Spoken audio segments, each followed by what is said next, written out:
여러분 안녕하십니까? 생물 소재학개론 제 14강입니다. 생명연구자원 관련 국가정책. 그동안 이제 여러 가지 이야기들을 다 했는데 이런 것들에 대해서 이제 국가가 어떤 식으로 그동안 정책을 펴왔는지 알아보는 시간이 되겠습니다. 다들 아시고 계시겠지만 마지막 시간이기도 합니다. 이번 한 학기 동안 영상으로 강의를 듣느라 우리 10개 대학 학생들 모두 고생이 많았습니다.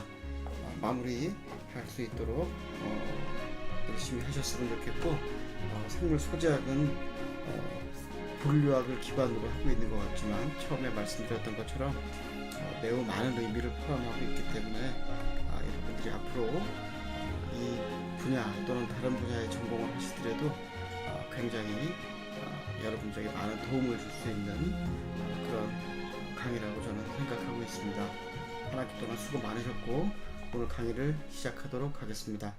지금 보시게 되면 2007년도에 생명자원관리 마스터 플랜 수립안 슬라이드를 이제 여러분들에게 보여드리게 됐습니다. 이거는 이제 1차 이전 거기 때문에 사실은 구하기 되게 어려운 건데 제가 공무원 하던 시절에 담당 과장이었기 때문에 이 슬라이드를 가지고 있습니다. 어떻게 보면 굉장히 역사적인 자료이기도 합니다. 당시에 충북대학교 장수익 교수님께서 이 마스터 플랜을 총괄하셔서 작업을 하셨는데 안타깝게도 한 몇 년 되신 것 같아요. 갑작스런 새벽에 심장마비로 운동을 하시다가 타계를 하셨습니다.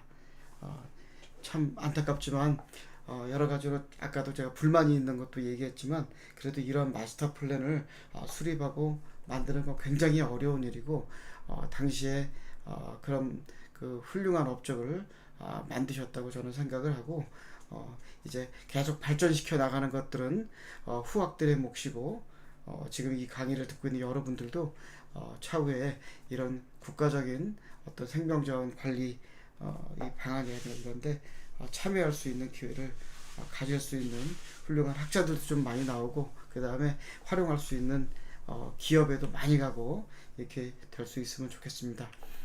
오늘 슬라이드가 굉장히 이제 많지만 실질적으로는 이 원본 자료들이 다 있습니다. 그래서 여러분들에게 원본 자료까지 다 제공해 드릴 예정이고요. 굉장히 좀 슬라이드가 200몇 장이 넘어가기 때문에 그게 빨리 넘어가야 되는데 앞쪽에서는 좀 자세히 하지만 뒤쪽에서는 굉장히 빠른 시간에 빠른 시간 안에 강의를 마쳐야 되기 때문에 슬라이드가 좀 빨리 넘어갈 거라는 점 미리 양해를 또 구하도록 하겠습니다. 당시 추진 배경으로서 생명자원의 중요성을 이야기했고 그 다음에 국내외 현황 조사 및 분석 중점 추진사항이 있었고 그 다음에 국가생명자원관리의 비전 및 전략을 안으로 제시했었고 국가생명자원관리의 미래상에 대해서 이렇게 네 가지로 이제 목차를 잡아서 아까 말씀드렸던 장수익 교수님께서 발표를 하셨습니다. 추진 배경의 생명자원이라는 데서 정의를 내렸죠. 바이오 경제를 지탱하는 무궁한 가치의 미래자원이다. 참 좋은 표현인 것 같습니다. 그러면서 농축산업, 발효산업 및 최근에는 첨단 신약, 종자 등 고부가가치 제품 개발을 위한 생명공학의 필수 소재로 재인식되고 있다라고 설명을 하셨습니다. 그러면서 바이오 리소스라고 얘기했고 지구상에 존재하는 생물, 동식물, 미생물 등 생물의 구성물, DNA 유전체 및 이들의 정보를 포함하는 의미다. 그래서 생물 다양성, 생물 자원, 생명 정보 이렇게 이제 세 가지로 분류를 그 당시에 했습니다.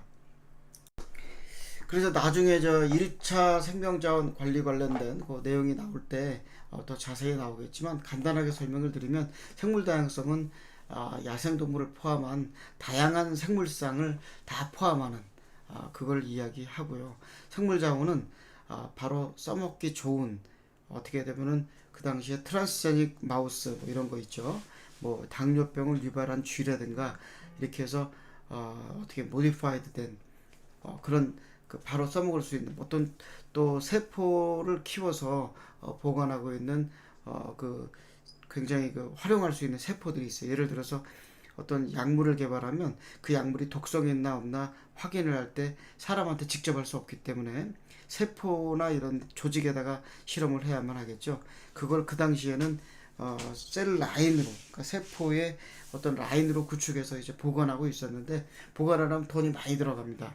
그래서 그런 세포주라든가 또 어떤 그 당뇨병을 유발한 쥐, 이런 것들에 직접 실험을 할 수가 있죠. 그런 것들을 전부 다 포함해서 생물 자원이라고 불렀고, 그런 생물 자원이나 생물 다양성 연구를 함에 있어서 DNA 정보, 그다음에 RNA 정보, 뭐 이렇게 대량으로 데이터를 생산하거나 해서 뭐 유전체 정보, DNA 시퀀싱 정보, RNA의 서열 정보, 그다음에 뭐 좀 더 발전하게 되면은 단백질의 서열, 이런 것들이 전부 다 생명 정보라고 이제 이렇게 나누어서 그 당시에 설명을 했습니다. 이러한 그 생명 자원은 처음에 얘기했던 바이오 산업 성장 동력의 필수 소재다. 그래서 그 당시에 세계 총 생산액이 18조면은 정보통신이 8천억, 석유화학이 5천억인데 생물 자원이 8천억인데 2010년 되면 2조 5천억 시장이 만들어질 거다라고 이 당시에 예측을 했던 겁니다. 그래서 생명과학 상품이라든가 제약산업, 그 다음에 생약, 농업, 원예, 수산을 다 포함해서 이렇게 굉장히 앞으로 많이 그 사용될 막대한 시장 창출 잠재력을 보유하고 있는 게 생명 자원이다라고 설명을 했었고, 바이오 산업 경쟁력의 원천이다 그렇게 얘기했어요. 그래서 생물 산업 자원 활용 신약 산업을 예시로 들었는데, 천연물 의학 시장이 06년도에 3,700억 달러로 이제 추정되었다고 해요. 그래서 대표적인 블록버스터 천연물 신약으로서 탁솔이라고 하는 약, 그 다음에 은행잎 제제, 찻전자 제제, 뭐 이런 것들이 굉장히 그 큰 규모로 연간 이렇게 팔리고 있었고, 국내 사례로는 스티렌이라고 하는 약이 있었고요. 조인스라고 있는 약이 있는데 300억 원, 그다음 140억 원, 굉장히 큰 금액이죠. 그런 이제 이런 현상이 벌어지고 있는데, 어쨌든 천연물 신약 그 당시엔 얘기를 했던 겁니다. 그런데 지구상의 미생물 자원 중에는 한 1%만 발굴 활용 중에 있으니까 생물 자원 활용률이 얼마나 떨어지느냐, 이 얘기를 하는 거죠. 지금은 천연물 의학 시장 자체도 중요하지만 지금 바이오 의약품 시대로 가고 있어서 또 다른 얘기가 되지만, 그 당시에는 예시를 들 때 천연물 의학 시장이 굉장히 좋은 예시로서 이제 생각이 됐던 것 같습니다. 그 다음에 후손에게 물려줘야 할 소중한 공공의 자산으로서 이 생태 관광에 뭐 이런 얘기하면서 생명자원이 중요하다라고 이제 이야기를 했었고, 그 다음에 국내외 현황을 얘기하는 데 있어서 그 생명자원의 활용 가치가 급속히 확대되고 있는데, 아까 천연신약, 천연물신약 요즘에 그렇게 얘기했고, 유용생물 소재 추출, 종자 개량, 유전체 연구 등등이 나오면서 타미플루 얘기를 들어서, 타미플루는 뭐 아는 사람들은 알겠지만 코로나 때도 타미플루 굉장히 많이 활용을 했었죠.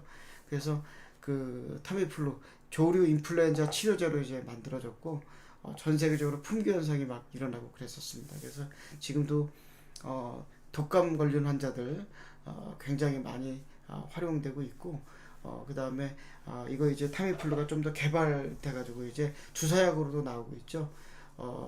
페라미플루라고 이제 돼 있는데, 걔네들은 한 5일 정도 먹어야지 약효가 나타나는데, 그 타미플루 대신에 만들어진 그 페라미플루는 주사 한 방이면 또 됩니다. 그래서 주사 한 번만 맞고 견디면 5일 안에 굉장히 좋아지느라고 되어 있는데, 실제로 저도 맞아봤지만 다음 날이면 멀쩡해질 정도로 굉장히 상태가 좋아집니다. 그래서 이런 것들이 그 당시에 성공 사례라고 이야기 나올 만도 하죠. 그 다음에 프리알트라고 하는 초강력 진통제를 또 예시로 들었습니다. 바다달팽이 뭐 우리나라에 많지는 않지만 보통 군소라고 하는 애들인데, 필리핀에 나오는 바다달팽이 그를 이용해서 강력 진통제를 만들었는데, 우리가 보통 진통제를 쓰고 있는 몰핀, 그거에 1000배 약효가 난다 그래가지고 04년도에 미국 FDA 신약으로 승인이 되게 됩니다. 굉장히 좋은 사례로서 이야기되고 있습니다. 그러면서 이제 자원주권 확보에 있어서 선진국과 개도국 간에 첨예한 대립 양상이 있는데, 선진국은 생물자원은 소유권 대상이 아니다, 특허도 못 내고 막 이렇게 됩니다. 그리고 각국의 자원 채취 및 특허로 독점권을 행사해야 된다, 또 이렇게 얘기했는데, 실제로 생물자원을 특허를 내는 것은 현재도 그렇게 쉽지는 않습니다. 생물자원에서 나온 물질이나 DNA 서열이나 이런 것들도 특허 등록이 쉽지가 않습니다. 그런데 이제 특허를 꼭 내려고 그러면은 그 생물에서 나온 그 DNA 서열 자체가 아니고, 그 DNA 서열을 뽑아낼 수 있는, 그 DNA나 단백질을 뽑아낼 수 있는 프라이머 서열 자체가 특허가 되고, 이런 현상들이 벌어지죠. 어쨌든간 지금은 그렇게 바뀌어가지고 재밌게 여러 가지로 이제 모디파이 돼서 나가고 있는데, 당시에 선진국은 뭐 어느 나라 거 다 갖다 쓰면 어때, 이런 입장이죠. 하지만 개도국은 이 중요성이 알고 있기 때문에 선진국들이 가져다가 자기네가 맘대로 이윤을 챙기면 이거는 유전자 해적행위죠. 어차피 따지고 보면은 사실 우리나라도 이미 이제 얘기할 수 있는 게 문익점 같은 거죠. 우리나라에서는 목화씨를 갖고 와서 굉장히 국위선양한, 굉장히 훌륭한 일을 한 걸로 되어 있지만, 그 당시 그거를 훔침을 받은 중국 입장에서는 이거 해적행위죠, 비난할 수 있죠. 뭐 하지만 그때는 그런 관련된 법도 없었고, 그 다음에 이런 거기 때문에 우리는 그래도 그거 잘 들여왔다, 이렇게 얘기할 수는 있을 것 같아요. 그렇지만 이제 보게 되면 선진국 입장에서 아까도 말씀드렸지만, 어떤 후진국이나 이런 데 가서 뭘 슬쩍 갖다가 좋은 식물이나 이런 것들을 가져다가 미국에서 키워서 자기네가 쓰고 싶은데, 그 나라의 이 소유권을 니네가 주장하면 안 되지 않냐라고 얘기할 수밖에 없을 것 같아요. 과학이 워낙 발달되어 있으니까 자기네들은 손해보기가 싫죠.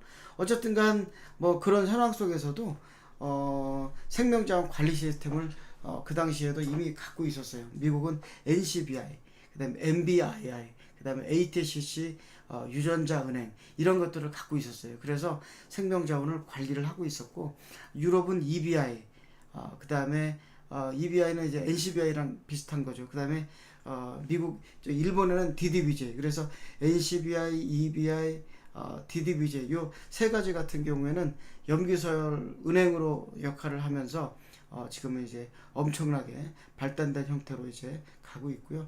그 다음에 유럽 생물자원 정보 네트워크, 이런 거, 그 다음에 국가 생물자원센터 일본에는 지금 만들어져 있고, 그 다음에 다양성센터, 그 다음에 국립과학박물관, 이런 것들이 굉장히 발달돼서 생명자원을 관리를 하고 있는 그런 추세, 그 당시에는 이제 이야기되고 있었습니다.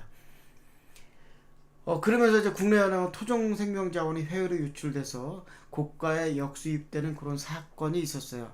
04년도에 자생수목 260여 종이 미국으로 반출됐었고, 그 당시 최근에 조경수로 역수입되는 이런 자원관리에 허점이 노출된 적이 있습니다. 그러니까 미국으로 반출돼서 키워서 한국으로 들어갔다 판 거죠. 굉장히 좀 안타깝죠. 그리고 우리나라 유형자원의 현황 및 해외 반출에 대한 정확한 실태 파악 비율, 사실 지금도 이거 알기 쉽지는 않습니다. 다만 지금은 좀 관리를 하고 있기 때문에 그 당시보다는 좀 더 파악이 많이 되고 있지만 100% 이렇게 실태 파악하는 건 쉽지는 않은 것 같습니다. 그리고 종자산업도 관련 산업의 해외 잠식 본격화. 그래서 외국 기업 중에 신젠타라는 기업이 있어요. 종묘회사인데 박스 하나에 들어있는 종자 그 박스 하나에 들어있는 그 정도 양이 아주 고가 승용차 3천에서 5천만 원 정도 될 정도의 그런 종자를 이제 막 팔고 있어요. 그래서 국내 1에서 3위 종묘회사인 서울, 홍릉, 중앙 이런 걸 막 인수해 나가요. 그러면서 재밌게도 국내 화훼 시장에서 장미 국화의 국산 품종 보급률은 1% 이내다. 저 기업들이 얼마나 잡고 있는지 알겠죠. 뭐 지금은 어느 정도 되는지 모르겠는데 그 당시에 저렇게밖에 안 됐다고 합니다. 그다음에 종자 로열티를 지급 요구하는 것들이 급증하고 있어서 농업 생산 기반의 대외 종속 우려가 확대된다. 그래서 연간 장미는 4에서 40억에서 70억, 딸기는 26억에서 64억 로열티를 지불하고 있어서 그런 관련 종자 관련 로열티 지불액이 연간 200억 원 규모를 상회하고 있다. 좀 안타깝죠. 그래서 나중에는 뭐 우리나라도 이 골든시드 프로젝트라는 걸 하면서 종자 관련해서 굉장히 민감하게 시작을 했지만 당시 현황은 2007년도 현황은 이 정도였다. 그래서 지금 이 슬라이드는 2007년도입니다. 2007년도 현황은 그렇다라고 얘기했습니다. 그래서 국내 현황 그래서 미생물 식물 자원을 이제 몇 점이냐 따져가지고 식물 자원하고 저기 국가별로 이렇게 비교한 거 보이시죠? 그래서 식물 자원 15만 점인데 미국의 3분의 1, 중국의 2.5분의 1, 일본의 1.8 수준에 불과하다. 그래서 생명 자원 규모가 선진국에 비해서 매우 미흡하다라고 이야기를 했었습니다. 그러면서 이제 해외 생명 자원 확보 및 도입으로 국내 자원 확보의 한계를 극복하기 위해서 해외 생명 자원 도입이 필수적인데 어쨌든간 세계적인 생명 자원 주권화 추세에 따라 앞으로는 해외 생명 자원의 도입에 제약이 심화될 것이다라고 그 당시 예측했습니다. 실질적으로 그렇게 됩니다. 그리고 생명자원 확보부터 산업화 단계까지 체계적으로 추진하지 못한 것들이 이제 미흡한 상태다. 그래서 부처별 기관별 산발적인 R&D 사업을 추진을 해서 국가 차원의 효율적 연계 및 조정하는 데 있어서 애로사항이 있었습니다. 그래서 되게 어려웠습니다. 그래서 나중에 말씀드리겠지만 2011년도부터 국가 R&D 체계가 바뀌면서 그 당시에 국가과학기술위원회가 이런 것들을 조정하는 일들을 해왔는데 그 당시에 제가 조정하려고 보니까 굉장히 어려운 점이 많았어요. 조정에 굉장히 애로사항이 있고 지금도 그 애로사항은 비슷하게 가고 있는 현황이라서 이따가 또 내용에서 설명드리도록 하겠습니다. 개별 기관별로 확보된 생명자원에 대한 이용자 접근성이 이제 부족하다. 그래서 누가 어떤 생명자원을 갖고 있는지 잘 알지 못하는 거죠. 그래서 누군가 사용하려고 그러면 어려워요.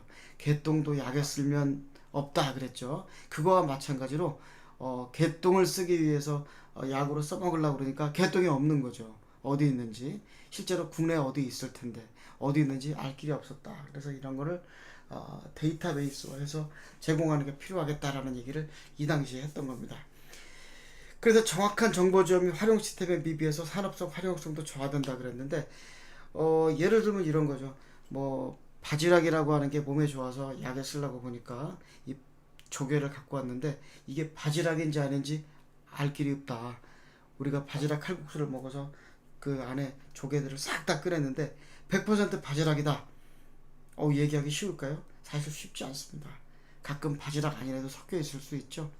만약에 그런 것들이 활용하려고 할 때 그게 약효가 있다고 얘기했을 때 진짜 처음부터 분류가 잘못되고 이렇게 되면 문제가 있고 나중에 분류가 잘못된 걸 사용하면 또 문제가 된다. 그래서 이미 여러분과 수업 시간에 많은 이야기를 했었습니다. 그래서 그런 것들이 굉장히 중요하다는 것 알고 계실 거라고 생각을 합니다. 그래서 그 당시에 분석 내용인데 생명자원 확보 활용 방안 필요 이런 게 필요하다는 거죠. 유용자원 대량 확보를 통한 미래 생명자원 발굴인데 기술 선도를 위해서 관련 항목 및 산학연 협력 환경의 활성화 필요하고 국가 차원의 종합조정 시급이 하다. 그래서 생명자원 주도권 확보 산업화 촉진 국가적 운영 방안을 수립하고 범부처적 생명자원 통합 운영을 위한 법이나 제도를 정비해야 된다라고 얘기했습니다.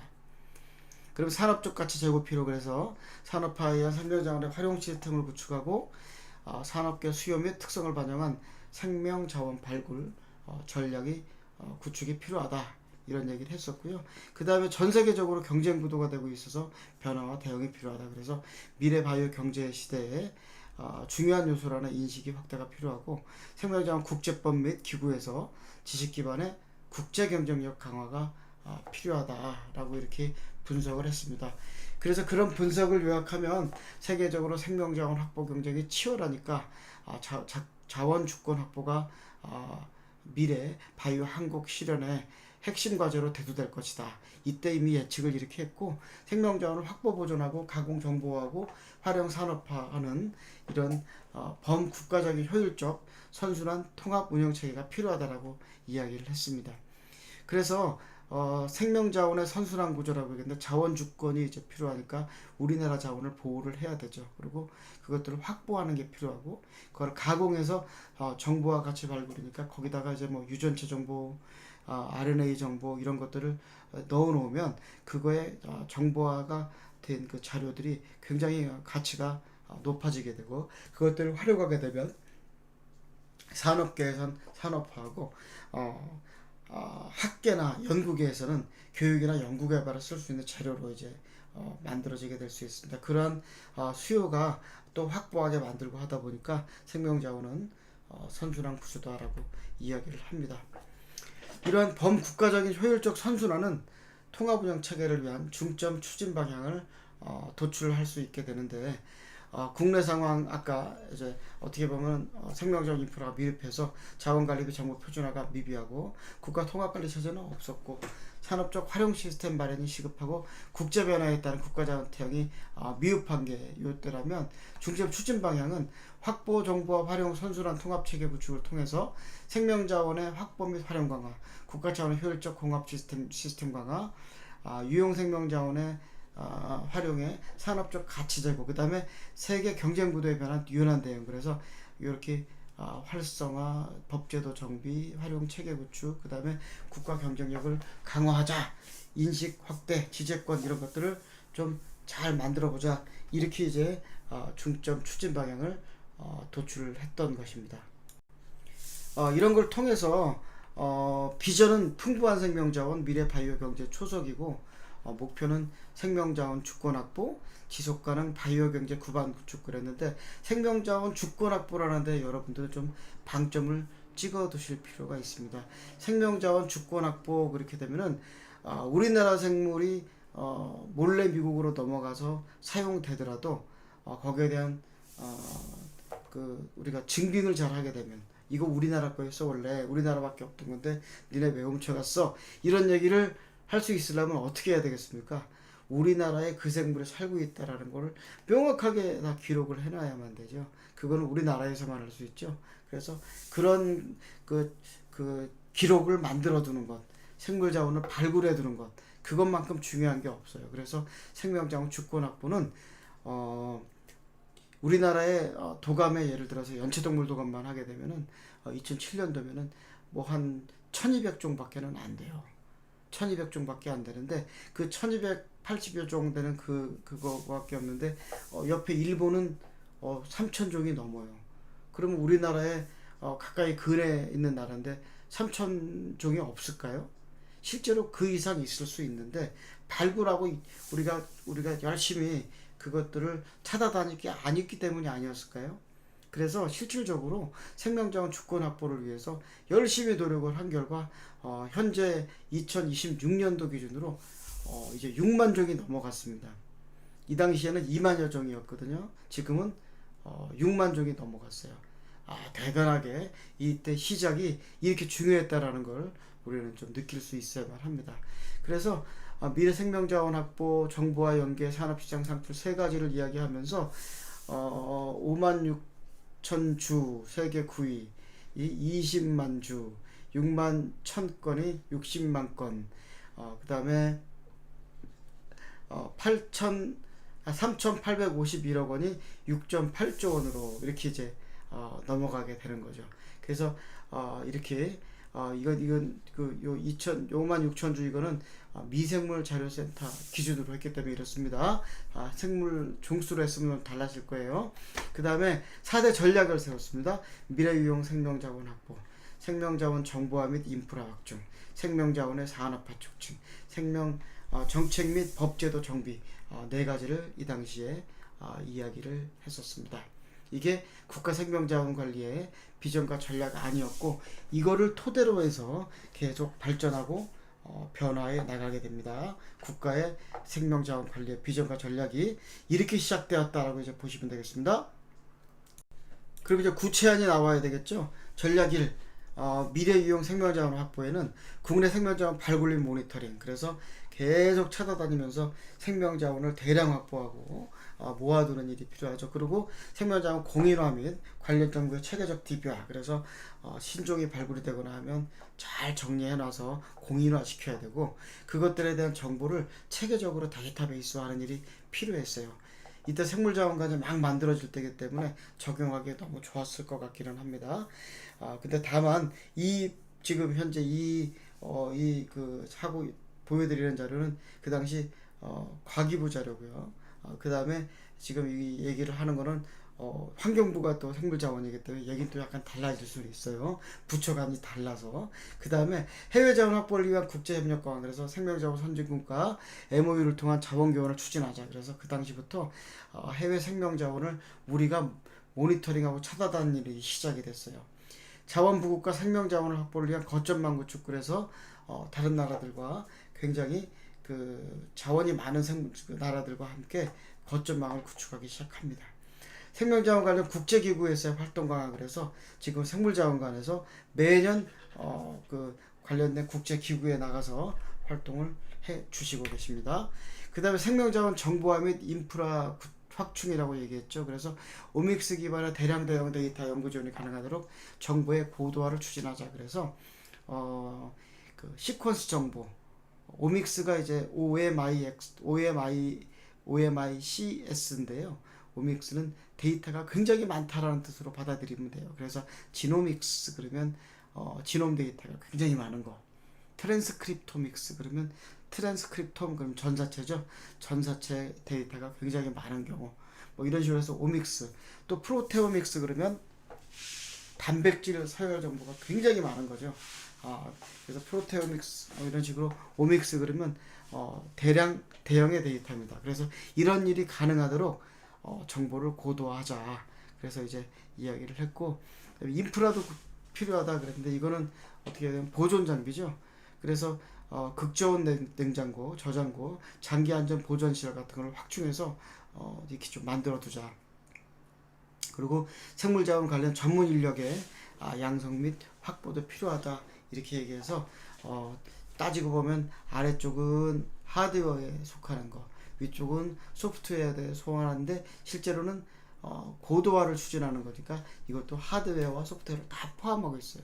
그 밑에 거는 실물 소재에 대한 얘기, 여기는 정보에 대한 얘기가 되겠습니다. 그래서 그 정보는 여기서 생명 자원을 활용해서 또 뽑는 거죠. 그래서 두 가지가 다 필요할 수밖에 없습니다. 이렇게 이제 전략 2가 나왔고, 전략 3은 산업 지원적 프로그램을 강화하자. 그래서 지식의 장권 이전, 생물자원 분양 이런 것들이 많이 활용될 수 있도록 이렇게 최대화 방안을 마련하자 그랬고, 자원 활용을 활용하는 데 있어서 시너지 효과 창출 및 산학형 공동 활용 촉진 지원 프로그램을 마련해서 산업체 대상의 기술 이전 포럼, 기업 애로사항 해결, 해외 마케팅 이런 것들에 좀 산업화 촉진을 하자라는 이야기를 했고, 차세대 유용 생명자원 산업화 연구개발 사업 추진, 그래서 산학연 공동 참여하는 대형 산업화 기술개발 사업을 추진하자. 그래서 당시에 산업계 수혜 근간 고부가 자원, 맞춤형 자원 개발, 그 다음에 천연물 신약 등 후보 물질 탐색 및 기능 특성 분석 등 기반 기술 개발을 하자. 그래서 천연물 신약에 대한 관심이 굉장히 그 당시에 많아졌습니다. 그러고 나서 이제 그 당시에 국가 차원의 생명자원 사업 계획 투자를 위한 국가 통합 운영 체계를 구축하고, 그래서 비전 2030, 토탈 로드맵, 바이오 비전 2016 등과 연계한 계획을 수립하자 이렇게 했던 거죠. 그래서 생명자원 관련 법 제도 개선, 연구인 개발 인프라 확충 이런 것들을 하자고 그랬고, 국제협약 및 기구에 국가 차원의 체계적인 대응을 위한 전략을 세워보자라고 이제 이야기하면서 국가 생명자원과의 미래상으로서 바이오 경제 실현이라는 큰 틀을 가지고 정보 지식화, 그래서 생체 영상 처리 정보, ULS 바이오 정보 서비스 이런 것들을 이제 정보 지식화하고 식량으로서의 자원을 안전한 먹거리, 고부가 발효식품 개발, 식량 자원 주권 확보 이런 것으로 목표를 잡았고, 의료는 신약 개발, 신약 물질 개발, 초고속 질병 진단, 유전자 치료로 그 당시에 이야기를 했습니다. 환경은 환경 생태계 보호 및 보건, 친환경 에너지 생산 회수, 자연재해 예측 및 저감 기술을 발전시키자. 그러면서 아까 얘기했던 미래유용 생명자원 확보, 생명자원 정보와 인프라, 생명자원 산업화, 법 및 법 제조 정비, 정책 및 법 제도 정비. 그래서 생명자원을 이렇게 나누어서 설명을 하면서 감사합니다 이렇게 해서 이야기를 했었습니다. 자, 그러면 생명연구자원 관리 기본계획 11년도에 이와 같이 그 20년도까지 하겠다 그래가지고 이제 목표를 세웠고, 보시게 되면은 지금 굉장히 많은 부처, 그 당시 교과부죠. 교육과학기술부, 그 다음에 농림수산식품부, 지식경제부, 보건복지부, 환경부, 그 다음에 국토해양부, 농진청, 그 다음에 산림청, 그 다음에 식품의약품안정청까지 이제 포함되어 있습니다. 그래서 그 당시 기본계획을 세웠고, 이런 기본계획을 정부에서 이제 7년도에는 처음에 시작할 적에는 이렇게 교수님들이 했는데, 이제 11년도에 시작할 때는 이제 공무원들이 이제 직접 만지기 시작합니다. 그 대부분의 이제 사무관이나 서기관 정도, 사무관이면 5급 공무원 되고요. 그 다음에 4급 정도 되면 서기관이나 과장급이 되는 거죠. 보통 실무적으로 사무관, 5급 사무관들이 보통 이런 작업을 시작하게 되는데, 맨 앞쪽 부분에는 이렇게 다 요약이 먼저 들어가고, 한 4장에서 뭐 10장 내외의 요약본이 들어가고, 뒤에 자세한 내용들이 들어가 있습니다. 그래서 이것도 일단 먼저 요약본부터 빨리 보고 뒤에는 빨리빨리 넘어가는 방식으로 이제 이야기를 하려고 해요. 수립 배경 자체는 뭐 처음이랑 별 다른 거 없죠. 에너지 고갈, 환경오염, 식량 부족 등 인류가 직면한 난제를 해결하는 바이오 연구의 필수 자원이고, 뭐 생명 연구 자원의 중요성이 증대되고 있다 얘기하면서 여기서 중요한 거 나옵니다. 나고야 ABS 의정서라고 이제 표현되어 있죠. ABS 의정서. 그래서 ABS 의정서가 체결돼서 급변하는 생명 연구 자원 확보에 대한 국제 정세에 적극적으로 대응한다 그랬죠. ABS 의정서, ABS. 이 ABS가 뭐냐? 그러면은 Access to Genetic Resources and Benefit Sharing이라고 이제 한 겁니다. 그래서 이게 유전자원의 접근과 이익 공유 이렇게 이제 한글로 표현을 했는데, 이게 무슨 얘기냐? 어떤 나라에서 예를 들어서 우리가 필리핀에서 뭔가를 갖고 왔어요. 근데 그건 필리핀에 있는 생물이에요. 그럼 거기서 이득이 나잖아요. 그러면 그 이득의 일부를 필리핀에다가 지불을 해야 되는 겁니다. 그러니까 이거를 미국은 하기 싫었을 거고 다른 나라들은 하고 싶었겠죠. 아까 그 차이가 이제 뭔지 여러분들이 아셨을 거라 생각을 합니다. 그래서 이게 이제 10월 10일 날 그 10년도 10월이죠. 나고야 의정서라고 이제 우리 표현하고 있으면서 제 10차 생물 다양성 협약 당사국 총회에서 여기 ABS를 이제 체결을 하게 됩니다. 그러고 나서 이제 우리나라 같은 경우도 여기 요 법 자체가 2009년도에 만들어지죠. 그러면서 이제 국가 차원의 체계적인 전략이 필요하다 해서 설명을 했던 겁니다. 그러면서 이제 생물 다양성 협약 및 ABS 의정서를 체결하는 등 자원 주권 관련 국제 협약 강화와 선진국을 중심으로 해서 자국의 자원 확보를 위한 정책 강화가 추세가 일어났다. 그래서 이제 그 당시에 보면 좀 약간 처참하긴 하지만 식물 자원 확보 순위는 226개 중에 72위, 미생물 자원 확보 순위는 10개국 중 8위인데 확보량은 최대 보유국인 미국의 14.3%밖에 안 되고요. 염기서열 정보 순위는 16개국 중 1위인데 확보량은 전체의 0.47%, 1%도 안 됩니다. 우리나라가 그 당시에는 굉장히 생물 정보 관련해서 데이터 확보량이 굉장히 작았다라는 것을 좀 알 수 있을 것 같아요.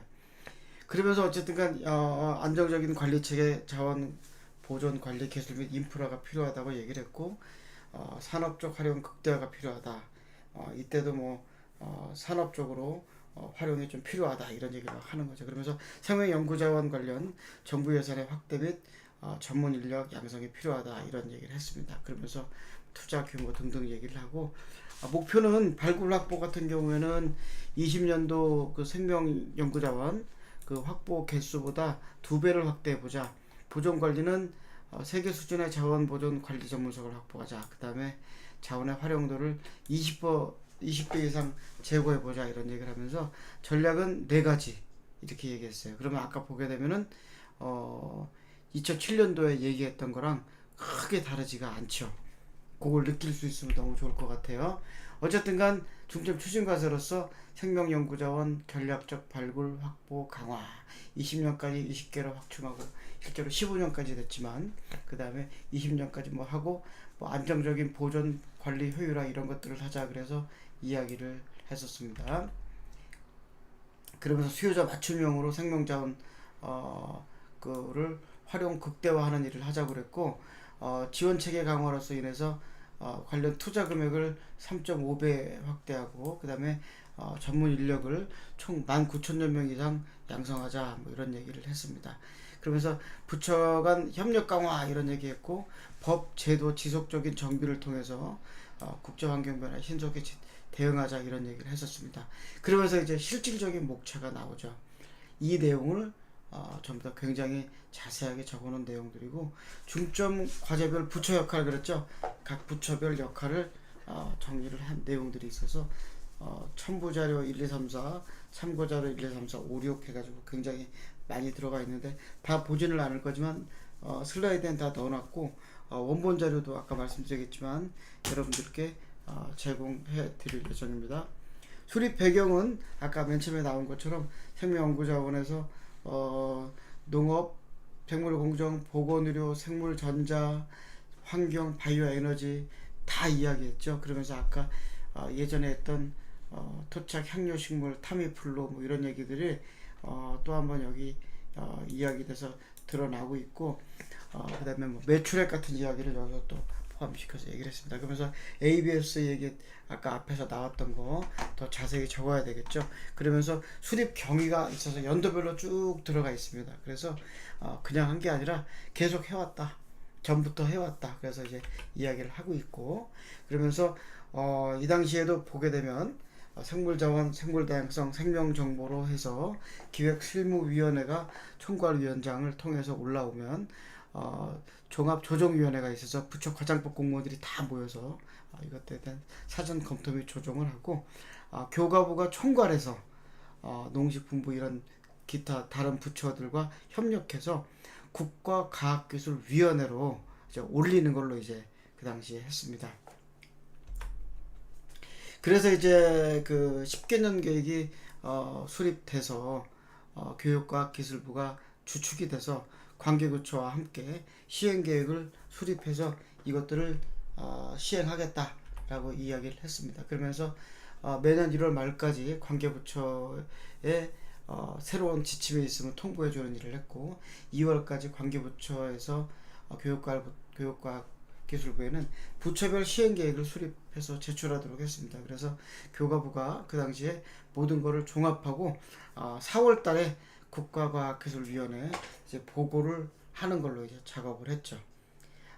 이거 보고가 되고 나서 5월 달부터 제가 국가과학기술위원회 생명복지조정과장으로 이제 일하게 되면서 이 보고가 끝나고 나서 이제 제가 결과 통보부터 해서는 이제 일을 하게 됐다. 저 개인적으로도 굉장히 많은 고민을 하게 했던 그 당시에 전략이다라고 말씀드릴 수 있을 것 같아요. 그러면서 여기서 이제 꼭 알아둬야 될 CBD라는 용어가 이제 나오기 시작합니다. 죄송합니다. CBD 여기 커서가 자꾸 안 움직여서 Convention on Biological Diversity 이렇게 얘기했죠. 생물 다양성 협약입니다.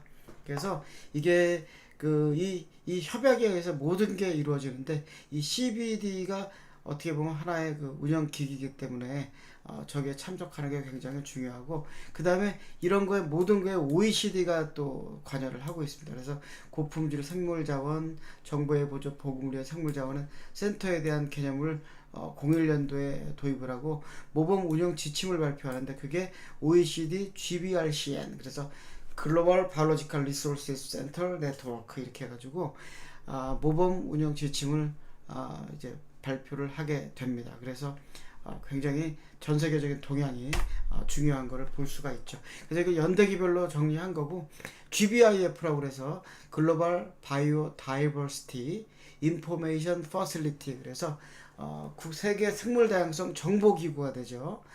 저거가 GBIF가 지금도 활동을 굉장히 활발하게 하고 있습니다. 그래서 90년도, 93년도, 01년도, 07년도, 10년도까지 이렇게 이제 표현이 되어 있는데, 보시는 바와 같이 연도별로 이렇게 어떤 식으로 전 세계적으로 진행되어 왔는지 보실 수 있도록 그 당시 정리가 잘 됐습니다. 그러면서 미국에 대한 소개, 그래서 아까 언급했던 NCRR이 있는데, 여러분들 NCBI는 잊어먹지 말고 꼭 알고 있으시면 좋겠어요. NCBI 여기 NCBI 여기 이거는 88년도부터 만들어졌죠. 그 생명연구자원 정보 수집 및 통합 관리, 그래서 모든 유전자 데이터를 다 모으고 있고, EU 같은 경우에 회원국 간에 어쩌고 되는데 바이오뱅크를 만들어서 운영을 합니다. 그래서 그 아까 EBI, 그거 굉장히 좋은 기관으로 자리 잡고 있고, 일본은 여기 MBRP가 들어가 있지만 DDBJ를 만들어서 진뱅크와 똑같은 대등한 관계로 작업을 해왔고, 중국은 생명연구자원의 신흥 강국 건설 추진, 그래서 그 CGMCC 중국 미생물 보존센터 이런 거 만들고, 그 다음에 해양생물자원 확보하고 연구개발을 강화하기 위한 해양사 발전계획 이런 것들을 주요 국가들이 다 수립하고 있는 것을 이야기를 했고, 이렇게 관리 동향으로서 또 위로 올라가면 저기 많이 발전된 거, 또 왼쪽으로 가면 발전된 거, 뭐 이렇게 표현할 수 있는 거죠. 그래서 유럽, 미국, 일본, 개도국 이렇게 나눠서 이렇게 자원 협력과 자원 개발 자금 인력 양성 지원이 되는 거는 점점점으로 표시해 놨죠. 유럽이나 일본이나 미국이 개도국들을 돈을 좀 대주고 인력 양성도 지원해주고, 자원 자체 협력은 서로 다 주고받고 있는 거죠. 예, 이런 식으로 이제 그림을 그려놨었습니다. 그래서 국내 현황 관련해서 그동안 뭐 과학기술 기본계획이라든가 생명과학 구성계획에 이런 것들이 다 들어가 있다는 얘기를 하면서, 복지부, 환경부, 국토부 별로 현황이, 여기 보면은 정책 현황이잖아요. 그래서 인체 유해물 생물자원 종합관리 방안을 수립해서 쓰고 있고, 환경부는 생물자원 보존 및 관리 및 이용 마스터 플랜을 수립해서 이제 쓰고 있고, 그 다음에 국토부는 해양생명공학기본계획, 그 당시 국토부가 해양수산부를 같이 가지고 있었죠. 그래서 국토해양부였죠. 그래서 국토부라고 했지만 국토해양부였습니다. 그래서 그 당시에 이렇게 돼 있었고, 그 다음에 이제 생명연구자원 분야가 투자가 너무 실적이 저조하다. 그래서 987억 원밖에 안 되는데, 이거 생명공학 분야의 총 투자액 대비 7.8%밖에 안 된다. 그래서 굉장히 더 많이 좀 해야 되겠다. 이런 얘기를 지금 그 당시에 했습니다. 그래서 뭐 그 당시에도 이미 만들어져 쓰고 있던 NTIS에서 과제 현황으로서 이렇게 설명할 수 있었고, 4개 부처 합쳐가지고 인력 따져보니까 총 821명밖에 안 돼요. 인체와 미생물 분야 인력이 가장 높은 비중 차지하고 있고, 환경부 98명밖에 안 되죠.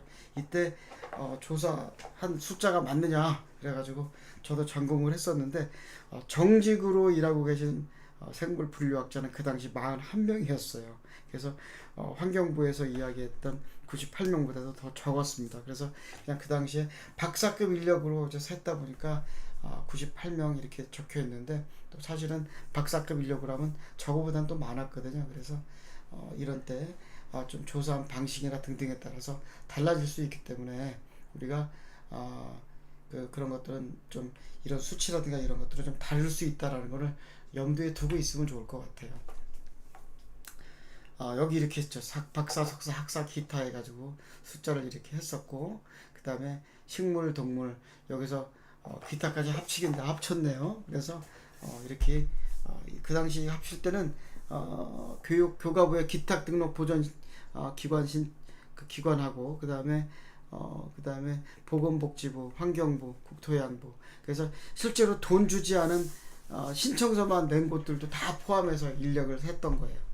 지금 보니까 어떻게 샀는지 바로 나오네요. 그래서 좀 안타깝지만 이 숫자는 좀 실제랑은 안 맞다라고 설명하시면 될 것 같아요. 그 다음에 생물자원, 식물자원, 미생물자원, 동물세포주로 해서 나눠서 확보 현황. 그 다음에 GBIF에 등록된 정보량은 약 116만 건이었고, 정보 등록국이 22개 나라 중에 13위. 한반도는 뭐 이런 수준. 생명정보 0.47% 어떻게 계산하는지 나오고요. 아까 봤던 비전과 목표가 있고, 로드맵을 수립하고, 그 다음에 거점 확보, 연구개발 지원, 그 다음에 확보를 위한 다학적 노력을 전개하자. 그 다음에 국제 협력이 이제 중요하니까 우리도 열심히 해야 된다라고 이야기했던 거고, 그래서 해외에 나가 있는 우리 해외 생물 소재 거점들을 이렇게 표기해서 이야기를 했었고요. ABS, GBRCN, 그 다음에 GBIF 이런 것과 적극적으로 대응할 필요가 있다. 그래서 계속 필요가 있다는 얘기를 했고, 그 다음에 공적 개발 원조라고 하는 5대 사업을 통해서 자원 공동 발굴 및 확보를 추진하는 일이 계속 필요하다. 그래서 지금도 많은 학자들이 그 방학 때나 또는 퇴임하신 분들을 통해서 생명연구자원 확보를 위해서 해외로 나가시는 경우들이 굉장히 많이 있습니다. 그 다음에 이러한 연구자원을 안정적으로 하려고 그러면 관리 효율화를 해야 되겠죠. 그래서 국제 기준에 포함하는 관리 표준 가이드라인이 만들어져 있어요. 그래서 OECD 생물자원센터 BRC 모범운영 지침과 ISO 프로세스 이런 것들에 맞춰서 우리가 전자인식 바코드 시스템을 이용해서 자원관리 체계를 정립하자 이야기를 해서 기타 보존 관리 기관들의 저런 것들을 좀 도입하기 위한 협의회를 만들어서 이야기를 하기도 했고, 생물동종 관리 체계를 구축하자 그래서 생물동종 서비스 시스템을 구축하자 그랬는데, 사실은 굉장히 쉽지 않은 일이죠. 모든 생물을 동종을 서비스해 준다는 거. 근데 어쨌든간 이런 일을 하려고 그 당시 했었고, 그걸 위한 생명자원 연구자원 통합 정보 시스템을 구축하자 그래서 되면서 NTIS와 메타 정보로 넣고 싶어 했어요.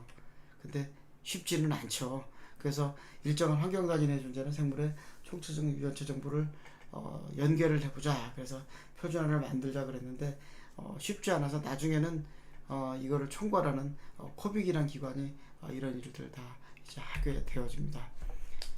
그 다음에 안정적 유지 보존에 대한 시설물 확충. 그래서 생명연구자원의 백업 관리 시스템을 만들고, 그 다음에 이거를 보존하는 장비 고도화 이렇게 하면서 생물안전 BSL 바이올로지컬 세이프티 레벨 3라고 하는 요걸 넣었는데, 뭐 예를 들어서 오염된 생물, 감염된 생물 이런 것들을 다뤄서 실험을 하려면 반드시 필요한 시설이죠.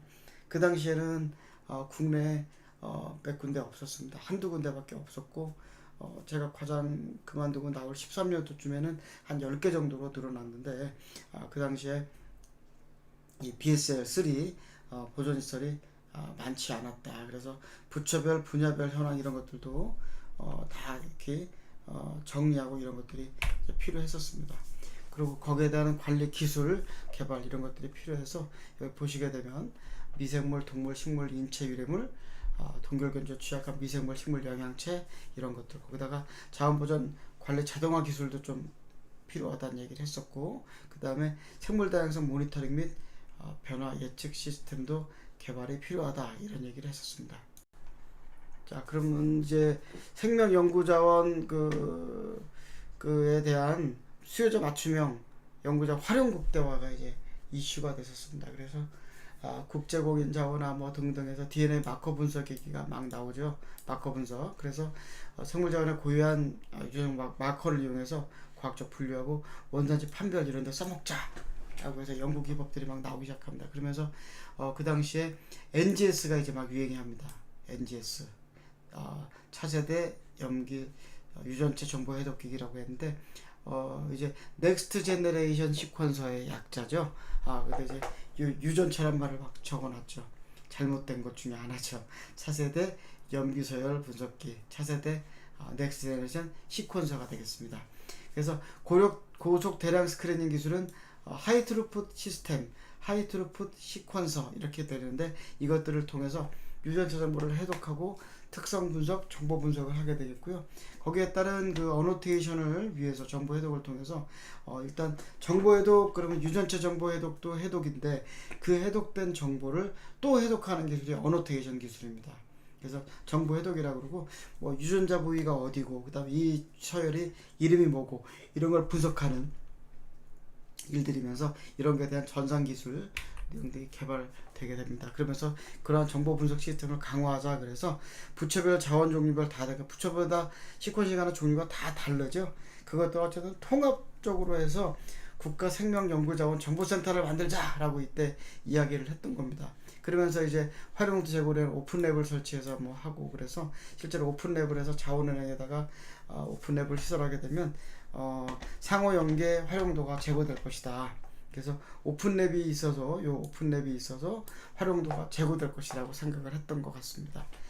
그래서 ABS 의정조 대응을 위한 생명연구자원 지원센터를 만들어보자. 그래가지고 이 당시 이거를 만들기 위한 예산 타당성 예타를 신청했는데 계속 떨어졌죠. 그래서 결국 하지는 못했고요. 만들어지진 않았고, 교과부의 생명자원공학연구원의 생명자원관리본부가 그걸 하려고 그랬고, 또 질병관리본부의 생물자원은행과 이런 것들이 이 지원센터에 총괄을 해서 크게 확대하고 싶어 했는데, 안타깝게도 다 되지는 않았습니다. 투자 확대와 인력 양성에 대한 얘기를 했고, 생명연구자원 관련 인력이 저렇게 많이 들어간다. 그러면서 스태피가 또 이렇게 고용유발 효과에 대한 얘기를 했었고요. 뭐 부처 간 연계 강화, 책임 협의회 운영을 하면서 부처별 관리기관의 역할들을 막 적어놨어요. 그래서 교과부는 요 정보센터가 조그맣게 있었고, 그 다음에 다른 기관들은 기탁등록보존기관, 책임기관, 그 다음에 생명연구자원정보센터 이런 것들을 갖고 있었습니다. 그리고 법제도를 해야 되는데 법제도가 굉장히 정리하기가 쉽지 않습니다. 그러면서 대국민 인식도 제고가 필요하고, 중점 과제별로 어떤 부처가 뭐 하자 다 적어놨어요. 전략 1, 2, 3, 4에 대해서 다 적어놨고, 그 다음에 돈도 이렇게 넣자. 그래서 인력 소요, 뭐 투자 소요 정도에 대해 얘기를 하면서 국내 연구자원의 확보 현황, 그래서 전국에 있는 기관들 전부 다 해가지고 건수가 뭐뭐지 다 이렇게 조사를 했습니다. 조사할 때 저도 그 당시 인제대학교 있을 때 10년도에 이 용역과제에 참여해서 같이 정리를 하는 일을 도와서 작업을 했었습니다. 어쨌든 그 당시에 요 법 발의할 때만 해도 저기 그 2만여 종이었던 게 3만 3천 종으로 08년도에 이제 기록이 되어 있네요. 그래서 이렇게 96년부터 08년도까지 변화 추이를 적어놔서 그래도 국가적으로도 계속 해왔다라고 정리를 한 건데, 그 당시에 이미 국립생물자원이 만들어져서 이 일을 국립생물자원관이 하고 있었습니다. 생명정보도 이렇게 굉장히 많죠. 그래서 여기 뭐 여러가지 이렇게 기관들, 사실은 뭐 교과부에 과제하고 있는 기관들, 소재은행들이거든요. 그것들이 포함되어 있었고, 일부 유전체 사업단들이 포함되어 있었는데, 인간유전사업단, 여기는 이제 제가 생공연 근무할 때 있었던 곳입니다. 그래서 요 당시 작업할 때 저도 공헌한 바가 좀 있습니다. 그리고 게놈서열, 유전서열 정보 갖고 있고, 이때 이제 생명정보 연구성과를 데이터베이스를 코빅에서 하자라고 해서, 이제 코빅이란 기관 이름 여러분들이 잘 기억하고 계시면 좋을 것 같아요. 그래서 활용 현황도 이렇게 정리가 돼 있고, 그 다음에 부처별로 관련된 연구 사업은 뭐가 있냐, 그래서 다 정리를 해서 이렇게 정리를 해놨습니다. 여기다 금액 같은 건 안 적어놨죠. 기간만 적어놨죠. 그리고 생명연구자원 분류를 이렇게 생물자원, 생물다양성, 생명정보 해놨죠. 그래서 아까 배양 가능한 생물체라든가 이런 것들, 복제 가능한 부분, 배양 불가능한 생물체 및 관련된 이와 구조적 정보라든가 등등 해서 기타 서열 정보를 다 포함하는 듯한 이 전부 다 이렇게 집어넣어놨죠. 유전체 전사체 그랬는데, 이것들의 이 정보는 또 밑에다가 정보라고 넣어놔서 일부 겹치는 거를 살짝 볼 수가 있죠. 그래서 위에 생물 자원은 유전체 자체를 보관한 거, 전자체 라이브러리를 보관한 거. 그러니까 사실은 백 라이브러리나 코스미드, 포스미드 라이브러리가 있는데 라이브러리 상태의 유전체고, 여기는 ATGC로 적혀 있는 그 캐릭터, 즉 문자 수준의 문자로 적혀 있는 정보기 때문에 겹쳐 보이지만 실제로는 다른다라는 거 알고 계시면 좋을 것 같고요. 그 다음에 여기 생물 다양성은 아까 우리가 했던 실물 소재들이죠. 종간의 생물 서식지와 생태계 다양성 정보까지 포함되어 있습니다. 자, 부처별 기본 시책으로서 부처별로 뭐 할지에 대한 얘기를 적어놨고요. 관련해서 법 제도 운영 사항을 쫙 적어놨죠. 양이 꽤 많습니다. 그죠? 보게 되면 뭐 5개, 막 열 몇 개, 이렇게 굉장히 많은 법들이 정리되어 있고, 그 다음에 부처별 기탁 등록 보존기간, 책임기간 지정 현황을 보여주고 있고, 이렇게 해서 우리나라 전체를 총괄해서 정리한 걸 볼 수 있습니다. 그래서 어떻게 보면은 굉장히 좋은 계기를 만들었다. 2007년도에 했던 것보다 더 자세히 됐구나라고 보실 수가 있을 것 같아요. 그러면서 이제 12년도에 제가 과장으로 있던 국가과학기술위원회에서 이 생명자원에 대한 R&D 투자 방향을 이제 설정하기 시작합니다. 당시에 투자 방향은 돈을 얼마나 넣겠다, R&D에 얼마나 넣겠다, 이걸 결정하기 위한 자료이기 때문에 굉장히 중요한 자료라서 잠깐 리뷰하고 넘어가도록 할게요. 당시 추진 배경 그 다음에 이런 거 다 들어가 있죠. 그래서 여기 CBD, ABS 다 들어가 있고요. 사실 요 추진 배경이라든가 여기가 사실은 교과서처럼 쓸 수 있는 내용으로 정리가 잘 돼 있어요. 당시에 저랑 같이 일했던 그 주무관 두 분께서 굉장히 여기에 관련해서 애를 많이 써주셨습니다. 그분들께 감사한 마음 지금도 가지고 있고요. 어쨌든간 관련해서 부처별로 다 하니까 종합 정리를 해야 되죠. 저희는 국가과학기술위원회는 모든 부처의 상위 기관으로서 R&D 예산 배분을 하기 때문에 이런 것들이 가능했습니다. 그래서 그 당시 용어, 법률, 국가별 동향 다 정리해서 집어넣고, 국내 법률상 용어, 그 다음에 정책 동향 및 이행정권, 그래서 11년도에 하고 막 해서 만들었던 것들이 잘 되고 있는지 점검을 합니다. 그래서 계획은 이랬는데 확보 추진 중이고 되고 있고, 근데 이거 연계 방안을 한다고 했는데 정보 연계가 미흡하다는 걸 저희가 알게 됐죠. 그 다음에 이런 거 활용 체계를 강조했는데 분양 실적이 저조해요. 그 다음에 마스터 플랜에서 부처별 시행계획 수립하기로 했는데 11년도 이후부터 실제로 시행되고 있고 수립하는 걸로 해서 지금까지 잘 가고 있는 거죠.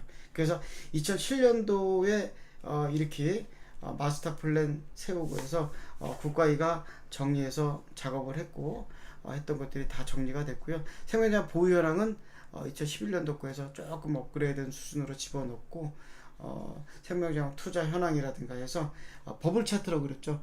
교과부가 인프라는 제일 많이 갖고 있고, 그죠? 그 다음에 이렇게 오른쪽으로 가면 대상 자원별이잖아요. 그래서 예를 들어서 교육과학에서 기타가 제일 많았고, 동물이 이 정도, 이렇게 해서 나눠서 볼 수 있게끔 작업을 했습니다. 그리고 이제 그 주요 생명자원 R&D 사업 단계별 지원이라서 발굴 확보를 하는 사업, 그다음에 발굴 확보를 하는 사업, 보존 관리를 하는 사업, 분양을 하는 사업으로 나눈 거죠. 예를 들면은 해양바이오 기초원천기술개발은 발굴 확보를 하는데 분양이나 보존 관리를 안 합니다. 이런 식으로 나눠서 설명을 했었고요. 관련해서 문제점을 해보니까 다원적 관리 체계가 문제였고, 비효율적 사업 추진 체계 문제였고, 그 다음에 부처 간 역할이 중복돼 있었고, 정보 표준화 하겠다고 그러고 안 했어요. 잘 못했어요. 그래서 이런 것들이 필요하다 그래서 표준안이 마련되는 거는 12년도 6월에 저희 부서에서 같이 마련했는데, 그 통합정보시스템 구축 및 운영정보 연계는 미흡하다 그래서 전문가들 인터뷰를 해본 결과 키스텝에서 아직도 잘 안 돼 라고 이야기했던 겁니다. 그래서 이런 대응 전략을 만들었고, 거기에 따라서 수합 분석을 했죠. 스트렝스가 뭔지, 위크니스가 뭔지, 오퍼튜니티가 뭔지, 트래시 뭔지. 그래서 거기에 따른 대응 전략을 도출하고, 사업은 개별적으로 된 거 통합화, 다오나 일어나 개별적 종합적으로 만들자. 그래서 1, 2, 3, 4 해가지고 투자 시스템을 개선하자. 그래서 사업 개편을 하자. 그렇습니다. 그래서 양쪽 부처가 똑같은 일을 하고 있으면 니네 합쳐서 할래? 누구 한 사람만 할래? 이런 식의 정리가 들어가게 됩니다. 그래서 그렇게 하려고 이제 계획했던 거죠. 안타깝게도 실제로는 하지를 못했어요.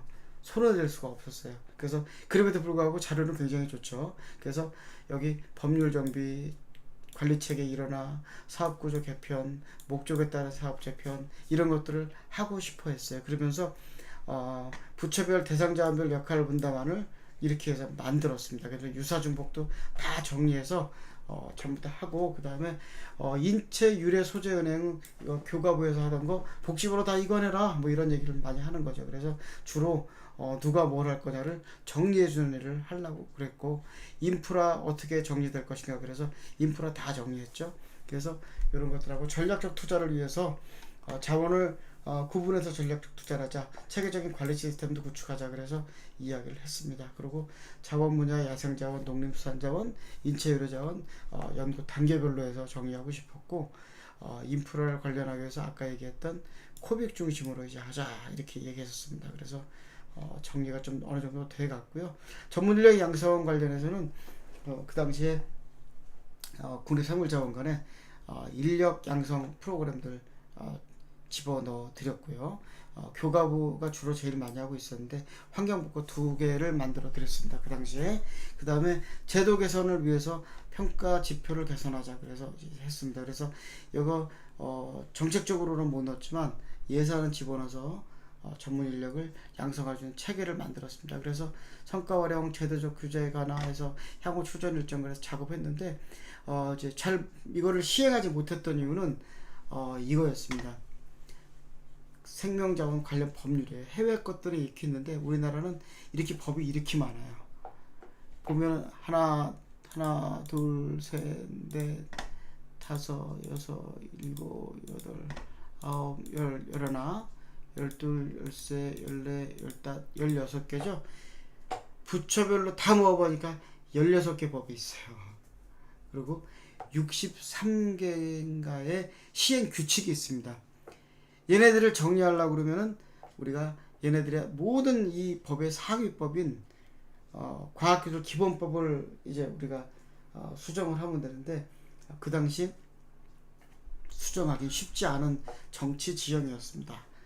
국회의원들께서 해주셔야 되는데 이거 관심 대상이 아닌 것 중에 하나죠. 그러다 보니까 이거 관련해서 법률 정리를 할 수 없다 보니까 우리가 강제적으로 어떤 예산 배정이나 이런 것들을 할 수가 없었던 환경이 있습니다. 그러면서 그 당시에 기탁 등 보존기관도 이렇게 다 정리했고 투자 현황이 다 들어가 있죠. 어떤 데에 어떻게 들어가 있고, 그래서 영역별로, 그래서 연구개발로, 인프라로, 제도로 어떻게 들어갔고, 대상 자원별로도 집어넣고 해서 예산 파악을 하면서 11년도 예산이 어떻게 증가 감소되었다고 다 정리를 하는 겁니다. 그래서 이런 정리를 했고, 향후 보완으로 이런 것들이 필요하다. 그래서 생명자원 분류 체계가 좀 개선이 될 필요가 있지 않겠냐. 그래서 그때 이미 실물자원과 정보자원으로 좀 나눠야 되지 않겠냐. 이렇게 저희가 제안을 했었습니다. 이때 생명자원 기반규칙 기획연구회 교과부에서 있던 내용도 이거와 비슷하게 이제 정리가 되어 있었습니다. 그러고 나서 이제 2차 생명연구자원 기본계획으로 가죠. 16년도에 이제 시작이 됐고 20년도까지. 그래서 아까 11년도에서 20이었는데 11에서 15로 보시면 되고 16년도부터 20년도까지 2차가 만들어집니다. 그래서 이제 지금부터는 이제 요약들 중심으로 말씀드리고 뒷페이지들 넘어갈 건데요. 추진 체계 거의 똑같은 이야기에 이야기가 되고, 환경 변화 및 해외 동향이라서 환경 변화는 이렇게 산업 분야 확대가 되고 있다. 생명연구자원을 활용한 이렇게 연구자원, 식물체, 정보 등을 포함해서 활용이 되고 있다. 신약 개발의 도구다. 나고야 의정서, 해외 동향, NCBI, EBI, EU, 그다음에 이렇게 DB 통합 관리 하고 있더라. 앞에 거랑 크게 바뀐 건 없는 것 같아요. 그 다음에 주요 추진 성과로서 관리 체계가 일부가 바뀌었다. 그 다음에 국가생명연구자원정보센터 코빅 중심의 범부처 정보를 연계하겠다. 당시에 이 당시에 그 뭐가 있었냐면 그 다부초 유전차 사업이 시작이 됩니다. 그래서 그 다부초 유전차 사업을 데이터를 전부 다 모으는 걸 이제 코빅에다 넘겨줬죠. 그 전에 이제 코비스라고 있었는데 이제 요것이 이제 본부초로 만들었던 그 모든 데이터를 모으겠다는 야심찬 시작이었습니다. 코비스는 현재는 좀 애매하게 운영이 잘 안 되고 있죠. 그래서 지금 이제 코빅만 우리는 생각하면 될 것 같고요. 그 다음에 그 뭐 기타 여러 가지 이제 기관들이 표현되어 있습니다. 그 다음에 저한학범위 활용에 있어가지고 이렇게 뭐 이렇게 설명들 해놨는데 참고하시면 될 것 같습니다.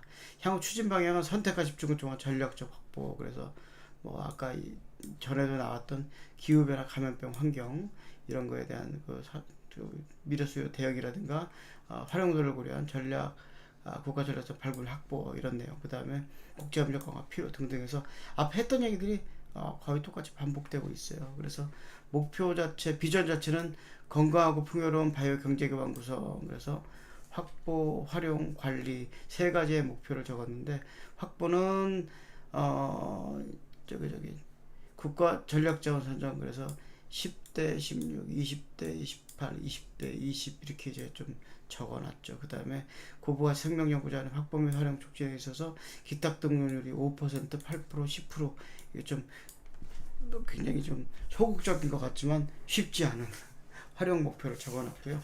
그 다음에 통합연계 시스템을 만들어서 고도화하겠다 해서 NTIS로 가고자 했습니다. 그리고 이제 3대 추진 전략으로 안정적 확보, 이용가치 제고 똑같은 이야기들이 반복되고 있죠. 그래서 전략은 1, 2, 3 이렇게 표현해서 고도화까지 똑같이 얘기했고 기대 효과로서 이렇게 뭐 유용자원 R&D 서비스를 제공해서 R&D 비즈니스 연계를 통해서 산업 경쟁력을 강화하겠다는 얘기, 연구개발 성과를 제고하겠다는 얘기, 국제적 신뢰성을 제고하겠다는 얘기, 그래서 성과를 극대화하겠다라고 이제 이야기하고 있고요. 요 뒷 내용들은 이제 굉장히 빨리 지나갈 텐데 앞에 그 다 똑같은 요약했던 내용들이 다 똑같이 다 들어가 있죠. 다만 생명연구자원 분류가 아직도 생물자원, 생물다양성, 생물정보, 생명정보 세 가지로 나눠져 있었고 그 다음에 이렇게 기본계획상의 개념으로 설명해서 작업을 했고 그 다음에 학문적 가치, R&D 경제적. 그래서 예시로는 아까 처음에 얘기했던 타미플루, 그 다음에 스티아니스, 그 다음에 유효 성분을 추출했던 이런 내용들로 해가지고 제품화 사례를 설명을 하고 있습니다. 별로 이렇게 큰 변화가 없어서 여러분들 감흥이 잘 없죠. 그러면서 환경 변화, 해외 동향, 그 다음에 추진 성과 그래가지고 여기 보면은 이제 연도별로 좀 더 적어놨죠. 그 다음에 법이 만들어져 있기 때문에 코빅과 책임기관 협의회가 만나서 작업을 하고 미래창조과학부, 그 다음에 농림수산부에서 부처별로 역할 분담을 명확하게 책임기관을 다 지정을 했습니다. 그래서 자원 보유 현황도 총괄 정리가 돼서 15년도까지 정리가 됐고요. 그 다음에 자원 분양 성과도 이제 모으기 시작해서 얼마나 분양했는지를 정리를 해서 활용 성과가 점점 올라가고 있다라는 이야기를 하고 특히 논문 특허 막 다 찾기 시작하죠.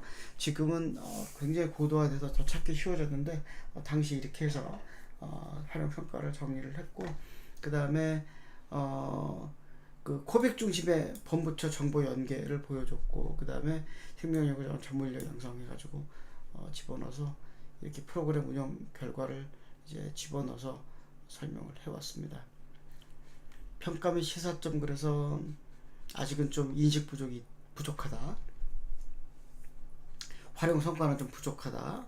그 다음에 수요자가 쉽게 활용할 수 있는 자원은 좀 제한적인 것 같다. 그래서 아까 이야기했던 비전 목표가 들어가게 되겠고요. 안정성 확보. 그래서 그 연구자원으로 선정된 그 개념을 이야기할 때 생명공학 육성 기본계획을 써먹었고요. 그다음에 거기에 따라서 산업적 파급 효과와 학문적 파급 영향으로 해서 1, 2, 3, 4로 나눠서 설명을 했고 전문 포탈이 이제 만들어지기 시작해서 소개가 좀 들어가 있습니다. 그리고 공유 촉진, 그 다음에 고부가 가치와 그 다음에 활용 촉진 및 지원 자원 산업 기반 조성, 그다음에 관리 체계 고도화전 얘기는 계속 해왔죠. 그래서 코비스 이렇게 실제로 만들어서 운영을 잘 했는데 지금은 코비스 그 웹 주소마저도 좀 애매하게 되어 있는 그런 상황이라서 여러분들이 직접 검색해 보시면 알겠지만 제대로 운영이 되고 있지는 않습니다. 자, 자원관리 표준화 및 전문화, 그래서 QC 얘기까지 나와 있고요. 그 다음에 보존관리시설 고도화에 대한 이야기를 했고, 그 다음에 나고야 의정서 관련된 법령 정비 및 제도 규제 개선이 들어가 있고, 부처 간 연계 협력 강화 방안을 마련하고 글로벌 생명연구자원 협력 강화도 하자. 그래서 이야기를 했던 얘기들, 아까 봤던 그림들 다 포함되어 있죠. 그 다음에 국제 기도 효과는 뭐 투자 성과 극과와 연구 산업 경쟁력, 그 다음에 활용성 극대화 이야기했습니다. 그죠? 부처별로 역할 분담했고, 그 다음에 좀 그전과 바뀐 거는 금액을 직접 집어넣어서 이야기를 하고 있다는 점이 좀 달라졌죠. 그 다음에 투자 계획 및 실적을 전부 다 잡아넣었고요. 생명연구자원 확보 현황에다가 동식물, 인체 유래물로 해서 정리해서 이렇게 깔끔하게 정리된 걸 보실 수가 있습니다. 그리고 구축 현황에서 코비스에 누적된 자료를 이 당시에 얘기를 했고요. 그 다음에 실물 자연변 누적과 정보 자연변 누적을 해서 코비스 중심으로 해서 정리했던 겁니다. 이때만 해도 아까 얘기했던 세 가지 방식으로 분류한다는 얘기를 했고, 생물 자원과 생물 다양성, 실물과 정보로 나눠서 살짝 이렇게 이제 설명을 좀 약간 바꿔서 하기 시작했죠. 근데 관리 프로세스는 뭐 종류별로 해서 이렇게 해서 정확하게 해서 어떻게 하면 관리 프로세스가 이러니까 받아 쓸 수 좋겠는가, 받아 쓰기 좋겠는가, 이런 얘기들을 하려고 그랬고, 뭐 일본 얘기, 그 다음에 부처별 기본 시책 얘기, 그 다음에 법제도 운영사항을 역시 다 나열하고, 기탁 등록 보정기간, 차기기간 지정 현황, 그 다음에 해외 생명자원 확보 거점 좋다 등등 해가지고 추진 성과까지 해서 정리해서 굉장히 많이 넣어놨죠. 이제 3차로 넘어가게 되면 빅데이터라는 이야기가 이제 나오기 시작합니다. 빅데이터 같은 경우가 나왔던 게 코로나19 나오면서 이제 이 중요성을 더 알게 됩니다. 그래서 천연물, 바이러스, 실물 소재는 이거 이후에 소재 자원을 무기화하려는 기조까지 발생한다. 무서운 얘기가 이렇게 펼쳐집니다. 그래서 굉장히 중요도를 여기다 맞추고 있고, 관련해 가지고 4대 전략 앞에랑 별로 다르지 않은 것 같지만 여기에 바이오 재난 대응이란 말이 들어가죠. 그래서 그거 나오고 그걸 위한 생명연구자원 인프라를 조성하자라고 했습니다. 그래서 혁신형 R&D를 위한 빅데이터 활용 촉진, 안정적 연구를 위한 연구 소재 자료률 제고, 요거 두 가지를 얘기했고요. 그래서 생산 확보 관리 활용에 있어서 데이터 스테이션이라는 걸 이제 만들게 됩니다. 관련해 가지고 사업도 하나 만들어지게 되죠. 바이오 데이터 엔지니어 양성 사업인데 저도 속해 있는 그 대학 중에 한 군데라서 제가 총괄해서 이 데이터 스테이션에 학생들이 생명연구자원을 입력하는 일을 같이 하면서 프로젝트를 수행했었습니다. 그러면서 데이터 활용 환경을 조성하자는 얘기를 했고요. 그 다음에 14대 소재 클러스터로 바꿔서 소재를 좀 세분화해서 설명하는 일을 합니다. 뒷페이지에 나올 거라서 좀 넘어가겠고요. 그 다음에 환경 조성에 뭐 환경 정비에, 그 다음에 바이오 재난 대응 얘기 나왔죠. 감염병 대유행이라든가 이럴 때 필요한 바이러스 검체, 치료 후보 물질, 실험 동물 이런 것들을 신속하게 확보해서 분양하는 체계를 수립하자고 했던 겁니다. 그래서 BSL3 더 만드는 것도 확충하고, 그 다음에 분석도를 최적 상태로 별도 관리하는 것도 이야기가 나왔습니다. 그래서 그 당시에 굉장히 좀 파격적인 일들이 많았고요. 그 코로나 덕분에 어려운 일도 많았지만 파격적으로 과학 발전을 이루었던 계기가 되기도 한 점들이 뭐 이런 점들인 것 같아요. 그 다음에 비상체제 운영해가지고 공개 전환하고 표준화된 실험동물 플랫폼을 조성해서 신석 연구를 지원하는 일을 하겠다. 그래서 재난이 발생하면 소재를 써먹을 수 있도록 이렇게 만드는 거죠. 그 다음에 민간 협력 기반 해가지고 연구산업 그 범부처 체계 공고화 및 연구산업 동반 형태 성장 생태계를 조성해서 작업을 하게 하고 그 생태계를 조성하게 됐고요. 그 다음에 활용할 인력 양성은 지속적으로 나오고 있습니다. 기대 효과는 뭐 데이터 기반의 R&D 환경 조성, 바이오 소재 자립물 제공 두 가지로 나눠지면서 데이터 기반 바이오 연구 확충, 그다음에 소비자 수요자 맞춤형 바이오 소재 활용 촉진, 그다음에 바이오 재난을 위한 인프라 체계 정립, 민간 협력 기반 조성 이렇게 해가지고 20년도에 주요 시행 계획들을 이제 집어넣습니다. 그래서 이제 자세한 내용들은 뒤에 나오는데요. 쭉쭉 넘어가겠습니다. 앞에 다 봤던 것들이라서. 그래서 연구 소재를 연구 자원으로 작업하고, 그 다음에 주무부처가 과학기술정보통신부가 됐죠. 이제 교과부가 아니고, 그 다음에 나머지 부처들이 관계부처가 돼서 작업이 되게 되고, TF를 만들어서 태스크포스죠. 기재부 산하 개발 지원반을 운영해서 예산을 좀 많이 받을 수 있게 준비를 하는 겁니다. 그 다음에 생명공학 육성 기본계획에 이것저것 집어넣어서 그것들을 기반으로 해서 추가 계획을 수립하기 때문에 힘을 좀 받을 수 있죠. 그 다음에 현장 소통 그래가지고 대학이나 연구소, 기업들에게 설문조사를 막 해가지고 그것들을 정리를 해서 국가과학기술자문회 안건을 상정하게 되었다, 이렇게 이제 포장을 합니다. 목차는 뭐 뒤에 있던 내용들, 앞에서 간단하게 설명된 내용들이 다 포함되어 있고요. 여기 이제 아이고 죄송합니다. 다 포함되어 있고, 가장 중요한 거는 생명연구자원의 개념 및 범위인데, 이때 이제 연구 소재와 바이오 연구 데이터로 확실하게 이제 나눠서 이야기하기 시작했습니다. 굉장히 좋죠. 굉장히 좋아요. 굉장히 제가 원했던 바였는데 이때 이제 바로 수행이 됩니다. 그래서 생물자원, 생물다양성, 생명보건으로 생명정보로 나눠져 있던 거를 변경하자. 3차 계획 때 크게 바뀌고 중요합니다. 그래서 바이오 연구 소재와 바이오 연구 데이터로 나눠서, 이거 컴퓨터 안에 돌아갈 빅데이터에 대한 얘기들, 그다음에 여기는 실물 소재입니다. 빅데이터로 해서 뭔가를 찾았으면은 소재에서 다시 뽑아서 쓸 수밖에 없죠. 그래서 이렇게 생명연구자원을 구분하는데 큰 변화가 있던 게 3차 계획이다라고 설명드릴 수 있어요. 트렌드 변화는 여러분들이 쭉 읽어보면 될 것 같아요. 그래서 바이오연구 데이터와 바이오연구 소재로 나눠서 두 가지로 나눠서 설명을 하다 보니까 더 깔끔하게 정리가 되는 걸 볼 수가 있죠. 그래서 각국 소재은행이 출범했다. 그 다음에 여기는 소재은행의 발전에 대형 프로젝트가 출범했다. 뭐 해가지고 양쪽을 비교해서 이렇게 좀 필요한 정책을 얘기를 했고, 데이터 지원 측면과 실물 소재 차원 측면에서 이렇게 명확하게 정리를 다 해놔서 좀 깔끔하게 이야기할 수 있게 좀 됐고요. 지난 5년간 주요 성과, 그래도 나눠지지 않았으면은 굉장히 안정적인 연구자원을 확보를 할 수 있었고 이용 가치도 제고할 수 있었다라는 얘기를 하면서 관리 체계 고도화해서 코비스 중심으로 이제 해왔다, 이렇게 설명을 하고 있습니다. 부처별 책임기관 간 협의회를 운영했고 전문 인력 및 보존 관리 시설을 확충해서 실제로 184개 교육 프로그램을 개설해서 전문 교육을 이제 시작하게 되어집니다. 그래서 현장 맞춤형 생물정보 분석 전문 인력 형성, 생물자원 배양기술 보존 방법 워크숍, 정밀의학 빅데이터 분석 인력 양성, 이런 것들이 이루어지게 됩니다. 그래서 이때만 해도 굉장히 많은 작업이 되고, 실험동물 자원은행 만들어서 이렇게 ABL3 시설도 연구시설 허가 작업이 굉장히 많이 이제 이루어지게 되는데, 이 허가할 때 저도 위원회에 참석해서 같이 여러 가지 일을 했었습니다.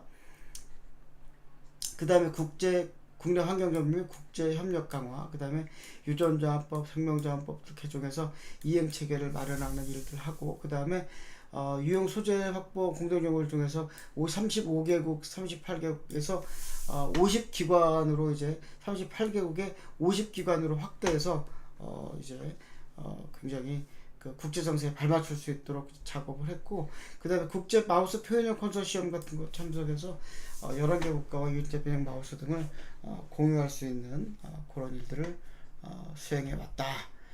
현황 진단으로서는 정부 투자 측면에서 인프라 성장이 둔화가 심각하다라고 이야기했죠. 인프라 구축 잘 안 했던 것 같고요. 그 다음에 생명연구자원 투자액은 오히려 감소했습니다. 그죠? 그래서 이런 게 좀 안타까운 것 같아요. 그 다음에 투자 결손도 심각해지고, 그 다음에 바이오 빅데이터 생산을 주목적으로 하는 사업들도 지속 확대 추세에는 있습니다. 그 다음에 그 투자 규모로 봤을 때 빅데이터 생명과학 전체가 3조 8천억인데 빅데이터에 600억 원, 데이터 관리 활용료는 93억 원, 좀 적다 이렇게 표현하는 거죠. 그래서 규모가 좀 안타깝다 이렇게 설명을 하고 있습니다. 국내 주요 데이터 센터 규모 코빅이 있어요. 2010년도 41억 원. NCB에는 1억 원. 그 다음에 여기는 966억 원 이렇게 되죠. 그래서 1억 원이 아니라 1억 7천 불이었죠. 만 불이었죠. 그래서 41억 1800억 966억 굉장히 차이가 많아요. 이런 21명 301명 547명 유럽이 진짜 사람 많이 들어가 있습니다. 그죠? 그리고 기본계획 수립 이후에 바이오 소재 예산이 0.9배 감소해서 소재 활용보다는 확보 관리에 집중하고 있다라고 이제 여기서는 해석을 이렇게 이쁘게 하고 있습니다. 데이터 지원 체계 자원 측면에서 국가 관리 체계가 미비하다. 만들어져 있긴 한데 좀 미비하게 운영되었다는 얘기고요. 그리고 3.8조 원에 기준 바이오 R&D가 다양한 데이터가 생산 활용되고 있는데 대부분의 데이터가 사업단 개인 연구자들이 개별 보관하는 게 있어서 데이터가 소실될 우려가 컸죠. 그래서 국내 연구자의 한 80% 가까이 데이터를 개인이 관리하고 있었어요. 그래서 이거 소실하면 복구 용이성이 되게 좀 떨어지죠. 그래서 불가능한 게 14%, 매우 곤란 47%뭐 등등 해가지고 조사를 했었고, 어쨌든 간 저거를 이제 데이터 관리가 미흡하다 보니 모으는 일을 막 시작하게 돼서 19년도부터 데이터 관리 계획 제출이 의무화돼서 중앙행정기관으로 지정하는 사업에 한정됐지만 비활성화되고 있지만, 요게 이제 DMP가 최근에 들어서는 굉장히 이제 잘 돼서 운영이 잘 되고 있습니다. 그래서 이제는 국가 데이터를 받아 썼다 그러면 무조건 데이터 관리 제출을 해야 되는 상황이 펼쳐졌습니다. 그래가지고 이제 바이오 재련 관련된 연구 데이터가 부재하다. 그래서 국내 데이터가 없어서 해외 유료 데이터만 쓰고 있다. 그래서 이거 특히 요거 유료거든요. 그래서 굉장히 쓰기 어려웠어요. 그래서 현장에서는 데이터가 없다, 부족하다, 인프라가 부족하다, 이런 얘기가 현장에서 들려왔었고요. 그래서 이런 걸 시사점으로 정리를 해서 국가적인 통합 수지 활용 생태계 조정이 필요하고, 결국 앞에 있던 얘기 또 하고 있죠. 인센티브가 필요하다. 좀 데이터 공유하면 뭐 좀 플러스로 뭐 좀 해주자, 이런 얘기 좀 많이 모아야 되겠다 이 얘기죠. 빅데이터 산업 현장에서 활용되도록 활용 인프라를 함께 조성하는 게 필요하다. 그래서 인프라 인력을 같이 만들어주는 과제들이 만들어지기 시작합니다. 그리고 감염병 등 바이오 재난에 시작할 수 있도록 환경을 구별할 필요가 있다.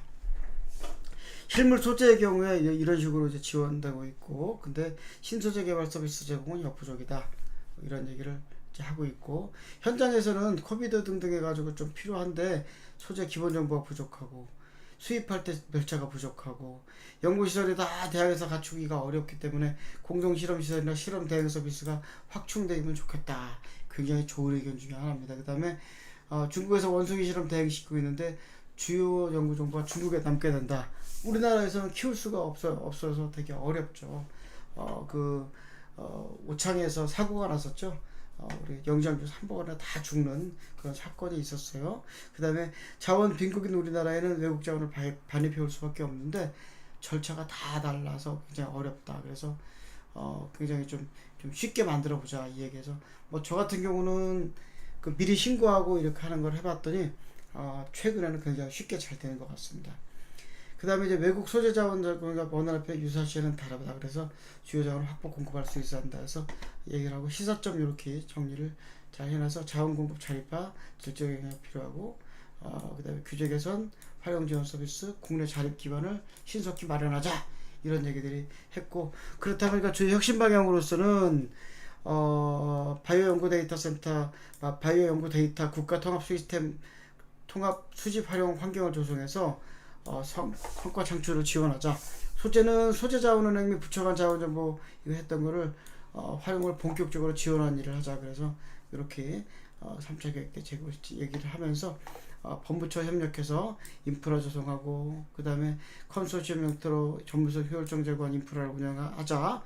R&D 생산된 데이터 소재가 국가 인프라에 축적되고 축적된 자원으로 연구 지원할수록 동반 성장 고리를 만들자. 그 다음에 해외 선진 수준으로 육성을 하자. 국제협력 추진하자. 기초 체력을 향상할 필요가 있다라고 이제 이야기를 하면서 비전과 목표에 인프라 얘기가 이렇게 딱까지 들어가 있죠. 그래서 이렇게 들어가 있고 아까 말씀드렸던 바이오 재난이 포함되어 있다는 말씀을 드렸습니다. 그래서 뭐 기타 등등 여러 가지 내용이 있지만 다 했던 내용들이죠. 그래서 빨리빨리 넘어가는데 중요한 거 요겁니다. 레드, 그린, 화이트 이렇게 나눠 놓고서 레드 바이오, 바이오 헬스 분야, 식량자원, 그린 바이오. 여러분들 지금 수업 듣고 있는 거는 여기가 굉장히 중요한 내용들이죠. 근데 사실은 여기랑도 직결된다는 얘기 이미 했었습니다. 그래서 이렇게 14개였던 게 15대 바이오 연구 분야로 만들어져서 설명을 하고 있죠. 그래서 머릿속에 이 15개 분야가 뭔지 거기에 따라 생성 데이터가 무엇인지는 좀 여러분들이 맞춰볼 필요가 있죠. 그래서 한번 맞춰보시길 바라고 데이터 스테이션 구축 및 역할 그래서 국가 컴퓨팅 본부와 슈퍼 컴퓨팅 본부와 크립에 있는 코빅과 등등 해가지고 효율적으로 전담 인력을 확충하자. 그래서 데이터 스테이션 역할을 이렇게 막 정의를 합니다. 이렇게 정의를 합니다. 그래서 뭐 약간 좀 아쉬운 것도 있고 좀 오버한 것도 있지만 얘기는 안 할게요. 그 다음에 부처 데이터 센터 역할은 수집 제공하고 똑같이 해서 연계해서 좀 이 중앙으로 좀 올려달라는 얘기를 지속적으로 하고 있는 거고요.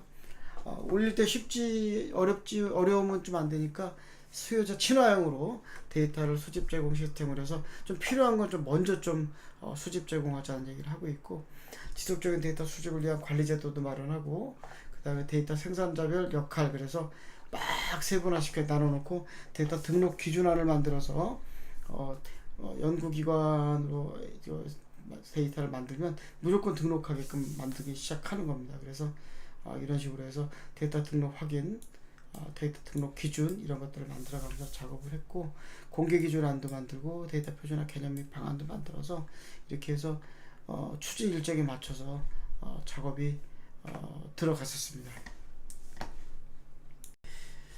그 다음에 이제 임상 연구 데이터도 함께 제공하는 데이터 가치를 제공하고 데이터 활용 지원 인프라 제공하는데 이거는 직접적으로 현재 우리 수업 듣는 여러분들하고 관계없는 것 같지만 아까도 계속 말씀드리지만 그린바이오의 데이터가 레드바이오에 쓰이는 순간 엄청난 빛을 발하게 될 거고 그때 이제 써먹을 수 있는 데이터가 굉장히 많을 거예요.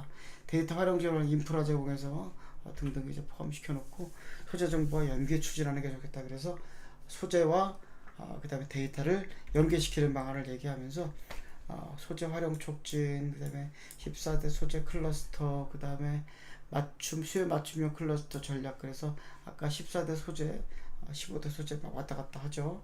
잘 좀 머릿속에 넣고 있으면 좋겠고요.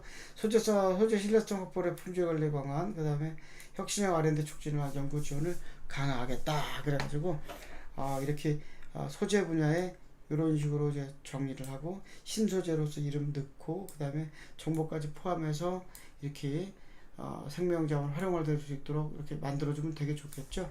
그래서 요즘에 이제 이런 것들이 좀 이런 그 연구지원 강화가 잘 일어나고 있다라고 말씀드릴 수 있을 것 같아요. 소재 자원에는 관리 운영 체계를 정립하자 그랬죠. 그 당시 교과부터 있었던 그 사업단들 세포 관련된 거점 센터들이 있는데 그것들을 잘 운영하자라는 얘기. 그 다음에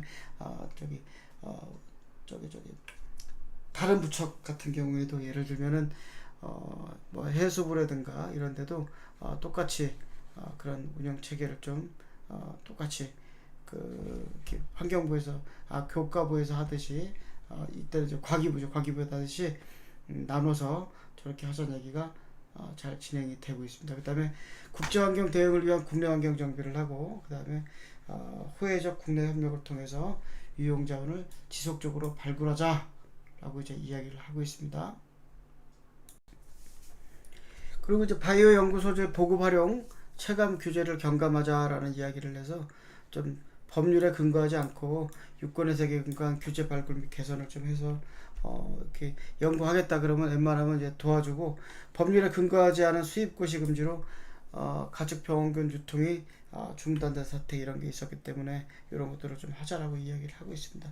주요 변화로서 연구자, 자원 인프라, 정부 입장에서 좀 다르지만 연구자는 재난에 대응하기 데이터 소재를 외국에 의존하지 않고 한국에서 빠르게 획득할 수 있게 됐다. 자원인프라는 소재자원은행이 개별적으로 소재를 확보 개발하고 국제협력 등을 통해 재난 대응용 데이터 소재를 신속히 확보할 수 있는 그걸 만들고, 정부는 바이오재난 발생 이후에 재난 상황을 모니터하고 발생 시 즉각적인 대응을 하겠다라고 이제 주요 변화를 이야기를 했습니다. 그래서 이렇게 3개 이렇게 세 가지 파트로 해서 신속개발 지원까지 이야기를 하게 되고, 병원체 확보가 2020년도에 70건이었는데 100건, 그죠?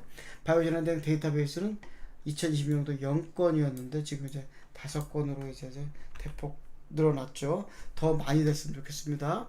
그 다음에 아까 얘기했던 바이오재난 대응 소재 데이터 자원 신속히 공급을 해야 되는데 정리해서 주시면 좋을 것 같고, 그 다음에 신속한 재난 대응을 위한 자원 활용 환경을 구비하자 그랬는데 자원활용 인프라 보강 및 그 다음에 국가 생명연구자원 인프라를 비상 대응 체계로 긴급 전환 운영하는 일이 필요하다고 봤습니다.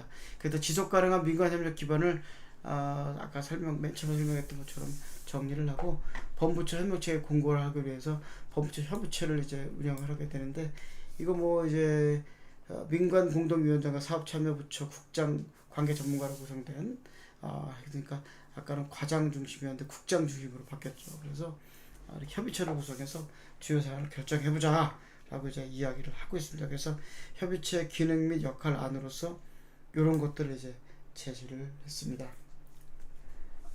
관계부처가 잘 말을 안 들으니까 지속 이행을 위한 장치를 마련하자. 그래서 요거를 이행력 강화를 위해서 국가예산 편성 집행 지침에 관계부처 이행 의무죠 명시하자 그랬습니다. 이거 이제 국가에 때 저희도 하려고 했던 것 중에 하나였죠. 그래서 빅데이터 사업 예산 요구할 때 이거 인프라 잘 활용하고 있고 여기서 뭐 어디서 뭘 받을 거고 이런 내용이 들어가 있는 것들을 필수로 하자. 그래서 장기적으로는 생명연구자원법을 개정해서 표준 지침을 좀 규정하자라고 이야기를 하고 있습니다. 소재 클러스터와 나고야 의정서 대응 범부처 협의체를 연계 운영한다 그랬죠. 그래서 나고야 의정서 이행 공동 지침과 등등 해가지고 이렇게 나고야 의정서라든가 생물다양성 협약 이걸 통해서 선진국과 협력을 강화하고 있고, 관련된 연구자원 관련 사업 구조 및 연계안을 저희가 저기 나라에서 저희가가 아니죠. 이렇게 지정했습니다.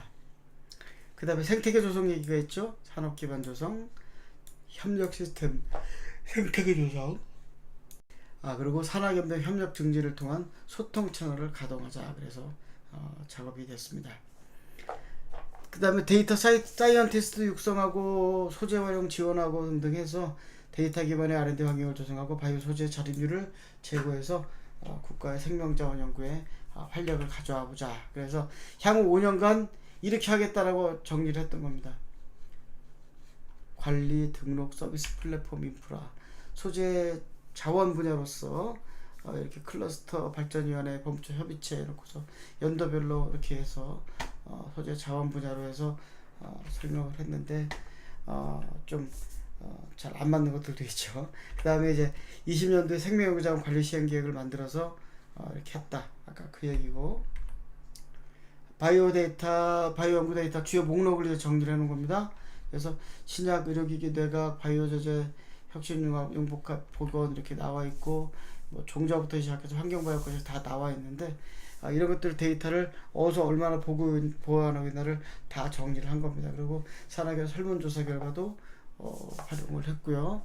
그 다음에 데이터 이용도 만족도 조사도 했고, 그 다음에 여기서 뭐 만족도가 좀 낮은 것들은 정리를 했고요. 그 다음에 데이터 수요 조사 결과에 있어서 공동 불만사항 유리가 있었는데 수요 대비 소재와 데이터의 공급이 아직 부족한 상태다. 시사점은 수요가 높은 소재에 대한 데이터 확보, 관리를 위한 체계 개선이 필요하다. 그래서 신청 받아가 하면 좋겠는데 좀 쉽지는 않죠. 어쨌든 간 그 뭐 해외 차원의 품질 관련 이용자 응답 상세에 그랬는데 품질 만족도는 73.7인데 만족 이상으로 답하는 작자는 51.5%라서 굉장히 많은 사람들이 만족하지 못하고 있는 것 같아요. 해외 소재 자원 이용 시 만족 이상의 답변이 70.0%, 70.6%, 19.1%, 격차를 이제 나타냈습니다. 그래서 이렇게 이제 그래프 보시면서 정리가 가능할 것 같아요. 그 다음에 해외 주요국의 바이오 연구 데이터 정책 동향에 대해 정리했습니다. NCBI, DDBJ, 중국은 NGDC, 내셔널 지놈 데이터 센터 이렇게 해서 만들었죠. 우리나라는 만들려다가 만들지는 못했습니다. 데이터 센터 규모 역시 비교해놨죠. 똑같이 됐고, 아까 설명드렸고, 연구소재 정책 동향 간단하게 설명드렸습니다. 소재자원은행 비교, 바이오 소재은행 현황, 인체 유래물 분야, 종자 분야, 그 다음에 병원체 분야 등등 분야별로 다 나눠서 이렇게 정리를 하고 3차가 끝났고요. 4차 산업연구, 4차 국가생명유지원 관리 활용, 이것도 굉장히 빠른 시간에 넘어가도록 하겠습니다. 제한 이유는 뭐 다 포함되어 있는 내용이고, 생명연구자원 확보 관리에서 공유 활용 조성으로 전환이 필요했고, AI 바이오 기반의 생명연구자원의 전략 자산화 및 고도화 중점이 추진 배경으로 설명을 하고 있습니다. 소재는 14대 소재 클러스터, 그 다음에 데이터는 범부처 바이오 데이터 플랫폼 KBDS, 그 다음에 범부처 협업 기반으로 마련해서 하려고 합니다. 정책 방향은 공유 활용 중심의 생명연구자원 선순환 전략 추진, 그래서 AI 바이오 연구 확산 창출을 통한 2030 바이오 경제 선도국 도약 이야기를 이제 하고 있죠. 그래서 전략 1은 숨어있는 바이오 소재 확보, 산업적 활용 활성화, 그래서 아주 뻔한 이야기들이 정리되어 있는 데 보시면 될 것 같고요. 전략 2는 AI 기반 바이오 데이터 확보, 관리, 활용 방안이에요. 그래서 이 얘기를 하면 공무원들이 다 헷갈려 하시니까 공무원들이 헷갈리는 게 AI 기반 바이오 빅데이터, 그러니까 데이터베이스 있는데 뭘 또 하려고 그러냐 이렇게 얘기를 하는 거죠. 근데 그게 아니라 AI에서 알아먹기 쉽게 만들려면 이 RAG라고 하는 방식, Retrieval Augment Generation이라고 하는 방식으로 데이터를 만들어야 되다 보니 데이터베이스를 가져다가 이렇게 통합 분석 환경을 위한 어떤 인터페이스를 만들어야 되는 거죠. 그래서 여기서 K바이오 허깅 페이스 구축이라고 그랬는데 저거를 구축하겠다는 이제 목표를 잡고 있는 거죠. 학습 데이터 확보, 그 다음에 AI 개발 특별 지원, 그 다음에 통합 플랫폼 구축으로 나와 있고요. 연구과정 데이터 바이오 이미지 뭐 등등 해서 포함시켰고, 그 다음에 AI 특화 모델, AI 플랫폼 이런 거 이제 막 써먹고, 그 다음에 고성능 인프라가 있는데 민간 데이터 중심 보안 가상 클라우드 구축이 GPU 기반 고성능 컴퓨터 인프라가 조성이 되어 있는데, 보안 가상 클라우드 1단계, 그 다음에 2단계는 통합 활용 플랫폼을 만들겠다고 이제 얘기를 하고 있습니다. 관련해서 뭐 수장과학원 얘기 잠깐 했지만은 이미 이렇게 자체적으로 만들어서 쓰고 있죠. 현재 국립생물자원관도 자체적으로 만들 생각을 하고 있더라고요. 왜냐하면 정보부처에서 볼 때 일반적으로 분양 실적이라든가 실적이 막 떨어져 보이고 그러는데 사실은 전혀 다른 얘기죠. 이쪽 분야는 되게 어렵죠. 그렇기 때문에 지표를 좀 달리 해야 될 필요가 있는데, 그거 하려고 그러면은 설명을 잘 해야 되는데 GPU 이런 것도 훨씬 더 많이 써야 되거든요. 그래서 그 설명을 잘 해야 될 것 같아요. 민간 데이터를 활용하는 이야기를 하고 있는데 산재된 데이터를 체계 통합 연계하고 뭐 이런 것들을 추진하겠다 이렇게 설명을 했고요. 품질을 고도화하겠다, DMP 제출 의무화하겠다 아까 들어가 있었죠. 5대 분야 품질 관리에서도 센터 확대, 그다음에 최준 전략 가이드라인, 범부처 데이터 고품질화 선도, 뭐 이런 것들이 전부 다 활용 강화에 포함되어 있습니다. 특히 이제 장벽 없는 데이터 활용, 그래서 범부처 데이터셋 구축 활용을 구출해서 각 부처기관의 산재한 바이오 데이터 활용을 좀 촉진해보자, 그래서 다 모아보자, 뭐 이런 얘기로 써먹으면 될 것 같고, 전략 3에서는 AI의 혁신을 지원하는 민관 협력 체계 공고화, 그래서 민과 관이 동시에 체계화시켜서 같이 할 수 있는 방향으로 가면 좋겠다 이 얘기입니다.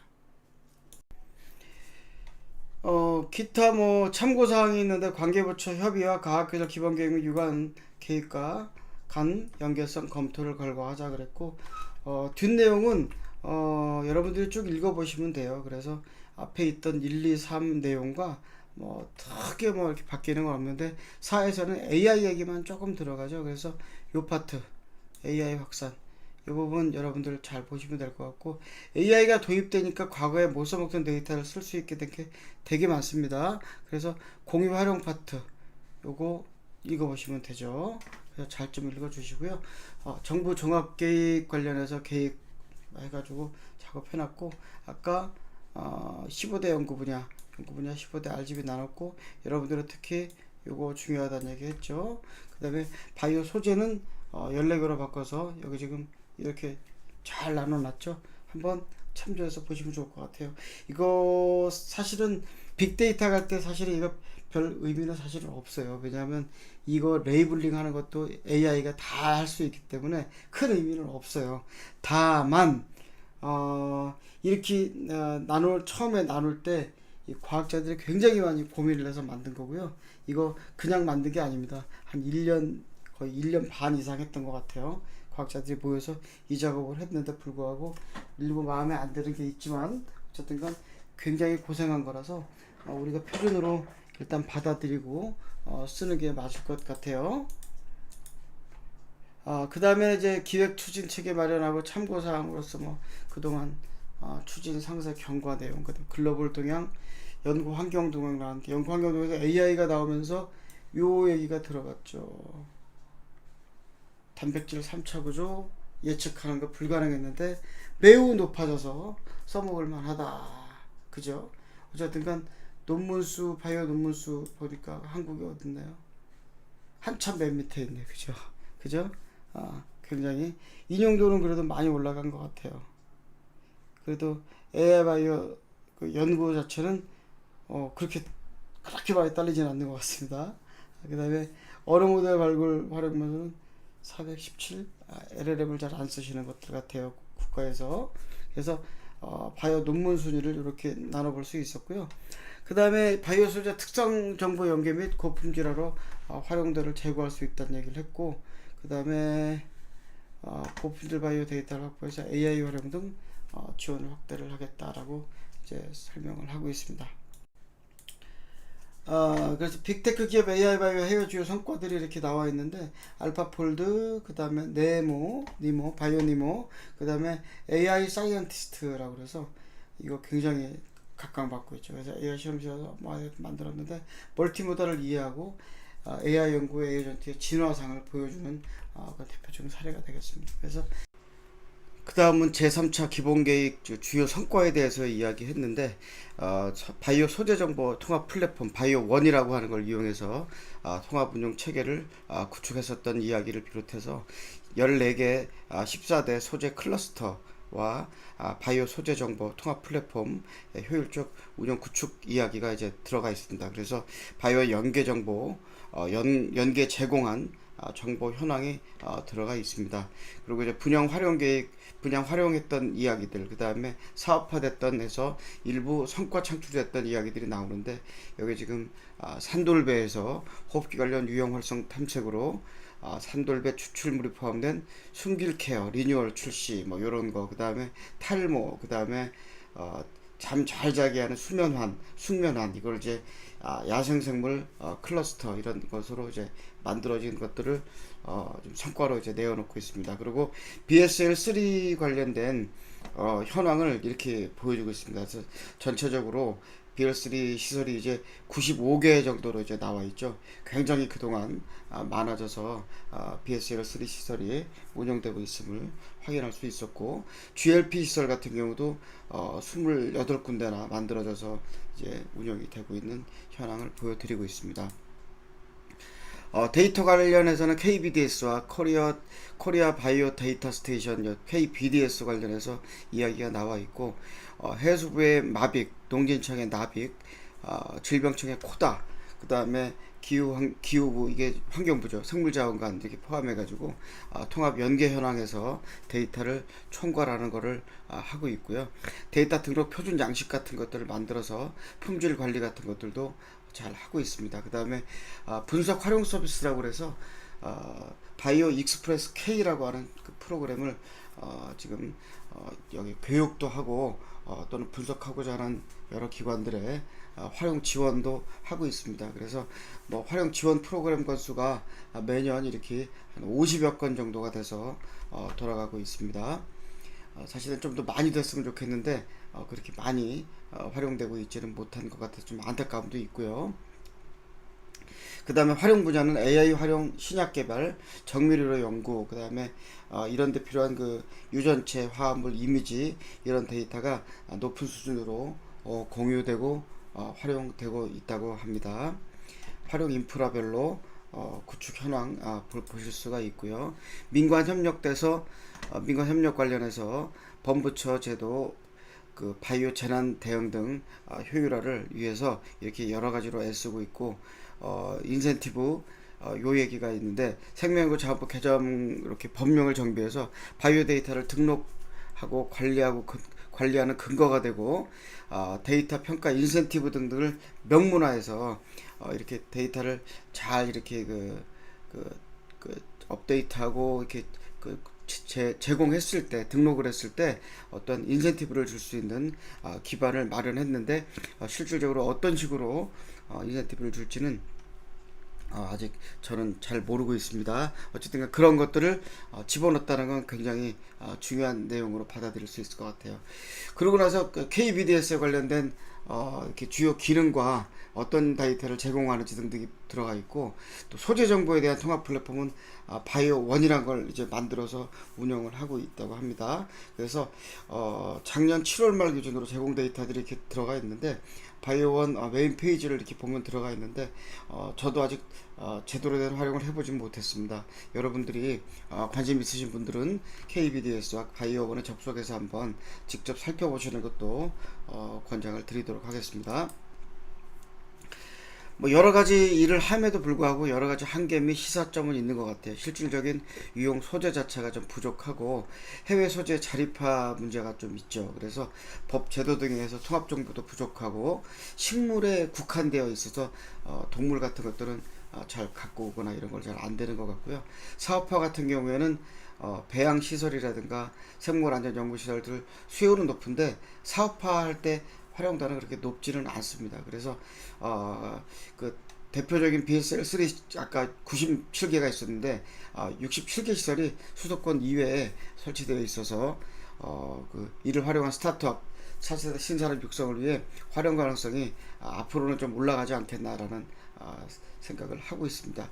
그 외에 현장의 목소리를 듣기 위해 간담회 설문조사를 해서 좀 더 소통하면서 가기 위해 정부에서는 노력하고 있고요. 관련해서 아까 시사점으로서 유형바이오 소재 확보, 소재 자립화, 첨단 연구시설 활용 사업화 등에 대한 중점 지원 방향이 필요하다라고 이제 이야기를 하고 있습니다. 소재 관련해서 한계와 시사점은 그랬고요. 데이터는 통합 연계가 아직도 미흡하고 AI 기반 활용 고성능 인프라가 부족한 상황입니다. AI가 바이오 쪽에 쓰일 만한 GPU 센터가 따로 좀 필요한 게 사실인데, 뭐 여러 가지 이유가 있습니다. 그건 보통 일반적으로는 공개할 수 없는 데이터들이 포함되어 있기 때문에 좀 전문적으로 들어가게 되면 제로 트러스트 2.0 이상의 보안을 유지하면서 써야 되는데, 바이오 전용의 GPU 시설이 없다 보니 바이오 쪽은 이 직접적인 의료 데이터라든가 이런 거 쓰기가 굉장히 어려운 현황이 있어서 그런 것들이 좀 앞으로 좀 해결이 돼야 될 문제라고 생각이 합니다. 어쨌든 통합 연계하고 공유 계획 이행했는데 KBDS 의무 등록이 20.6%에 불과하기 때문에 좀 굉장히 안타까움을 전해주고 있고, 앞으로 더 등록률을 높이려고 국가적으로 또 그 개인 연구자들도 노력을 해야 될 것이라고 생각을 합니다.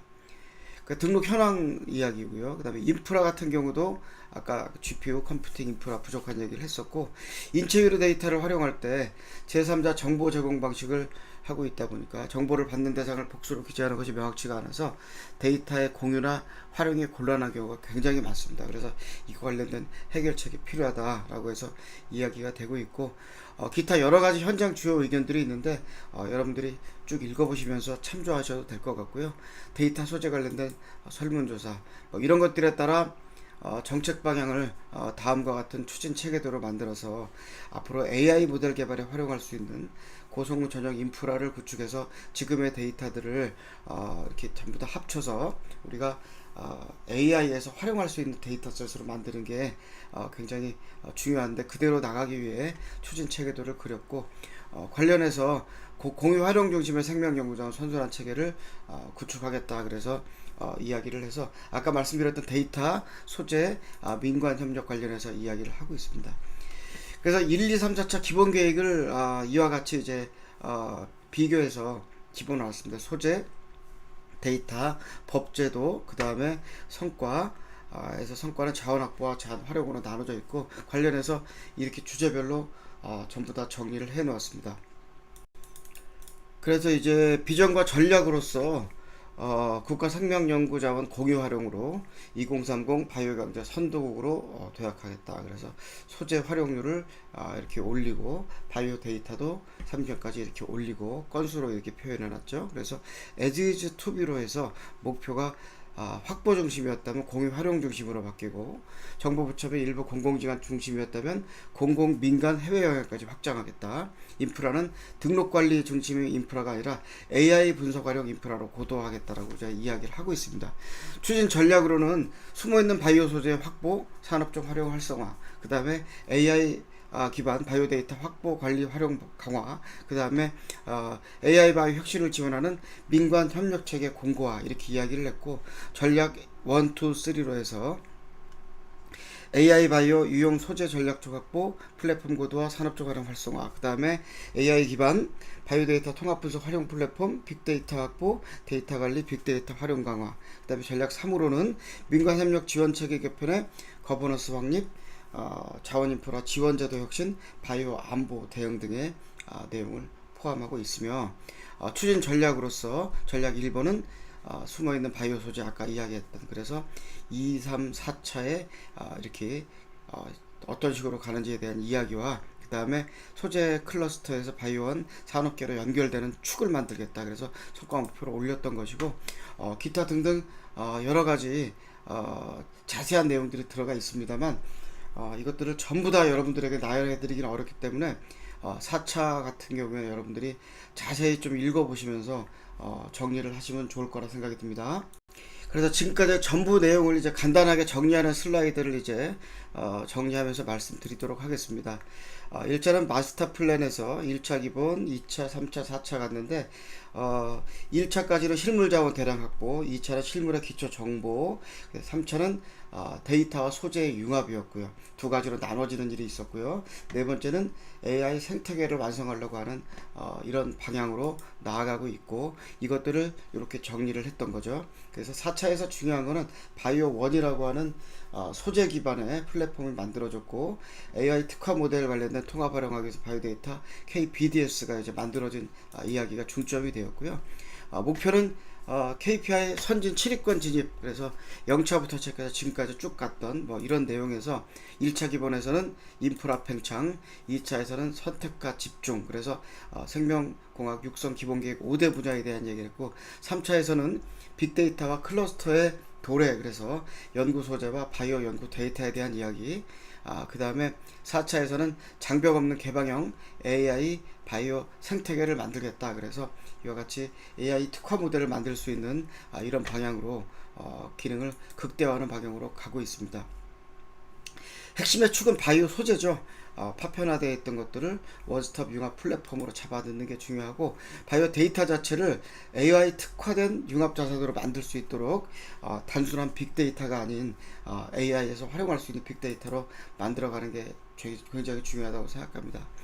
이와 같은 내용들은 결국에 단순하게 K인프라가 단순한 자원 보존을 넘어서 실용 활용할 수 있는 어떤 국가 신소재를 창출하는 혁신의 엔진으로 완성될 수 있는 거라고 생각합니다. 이번 한 학기 다시 한번 여러분들께 매우 수고하셨다는 말씀을 전하면서 이번 수업을 마치도록 하겠습니다. 감사합니다.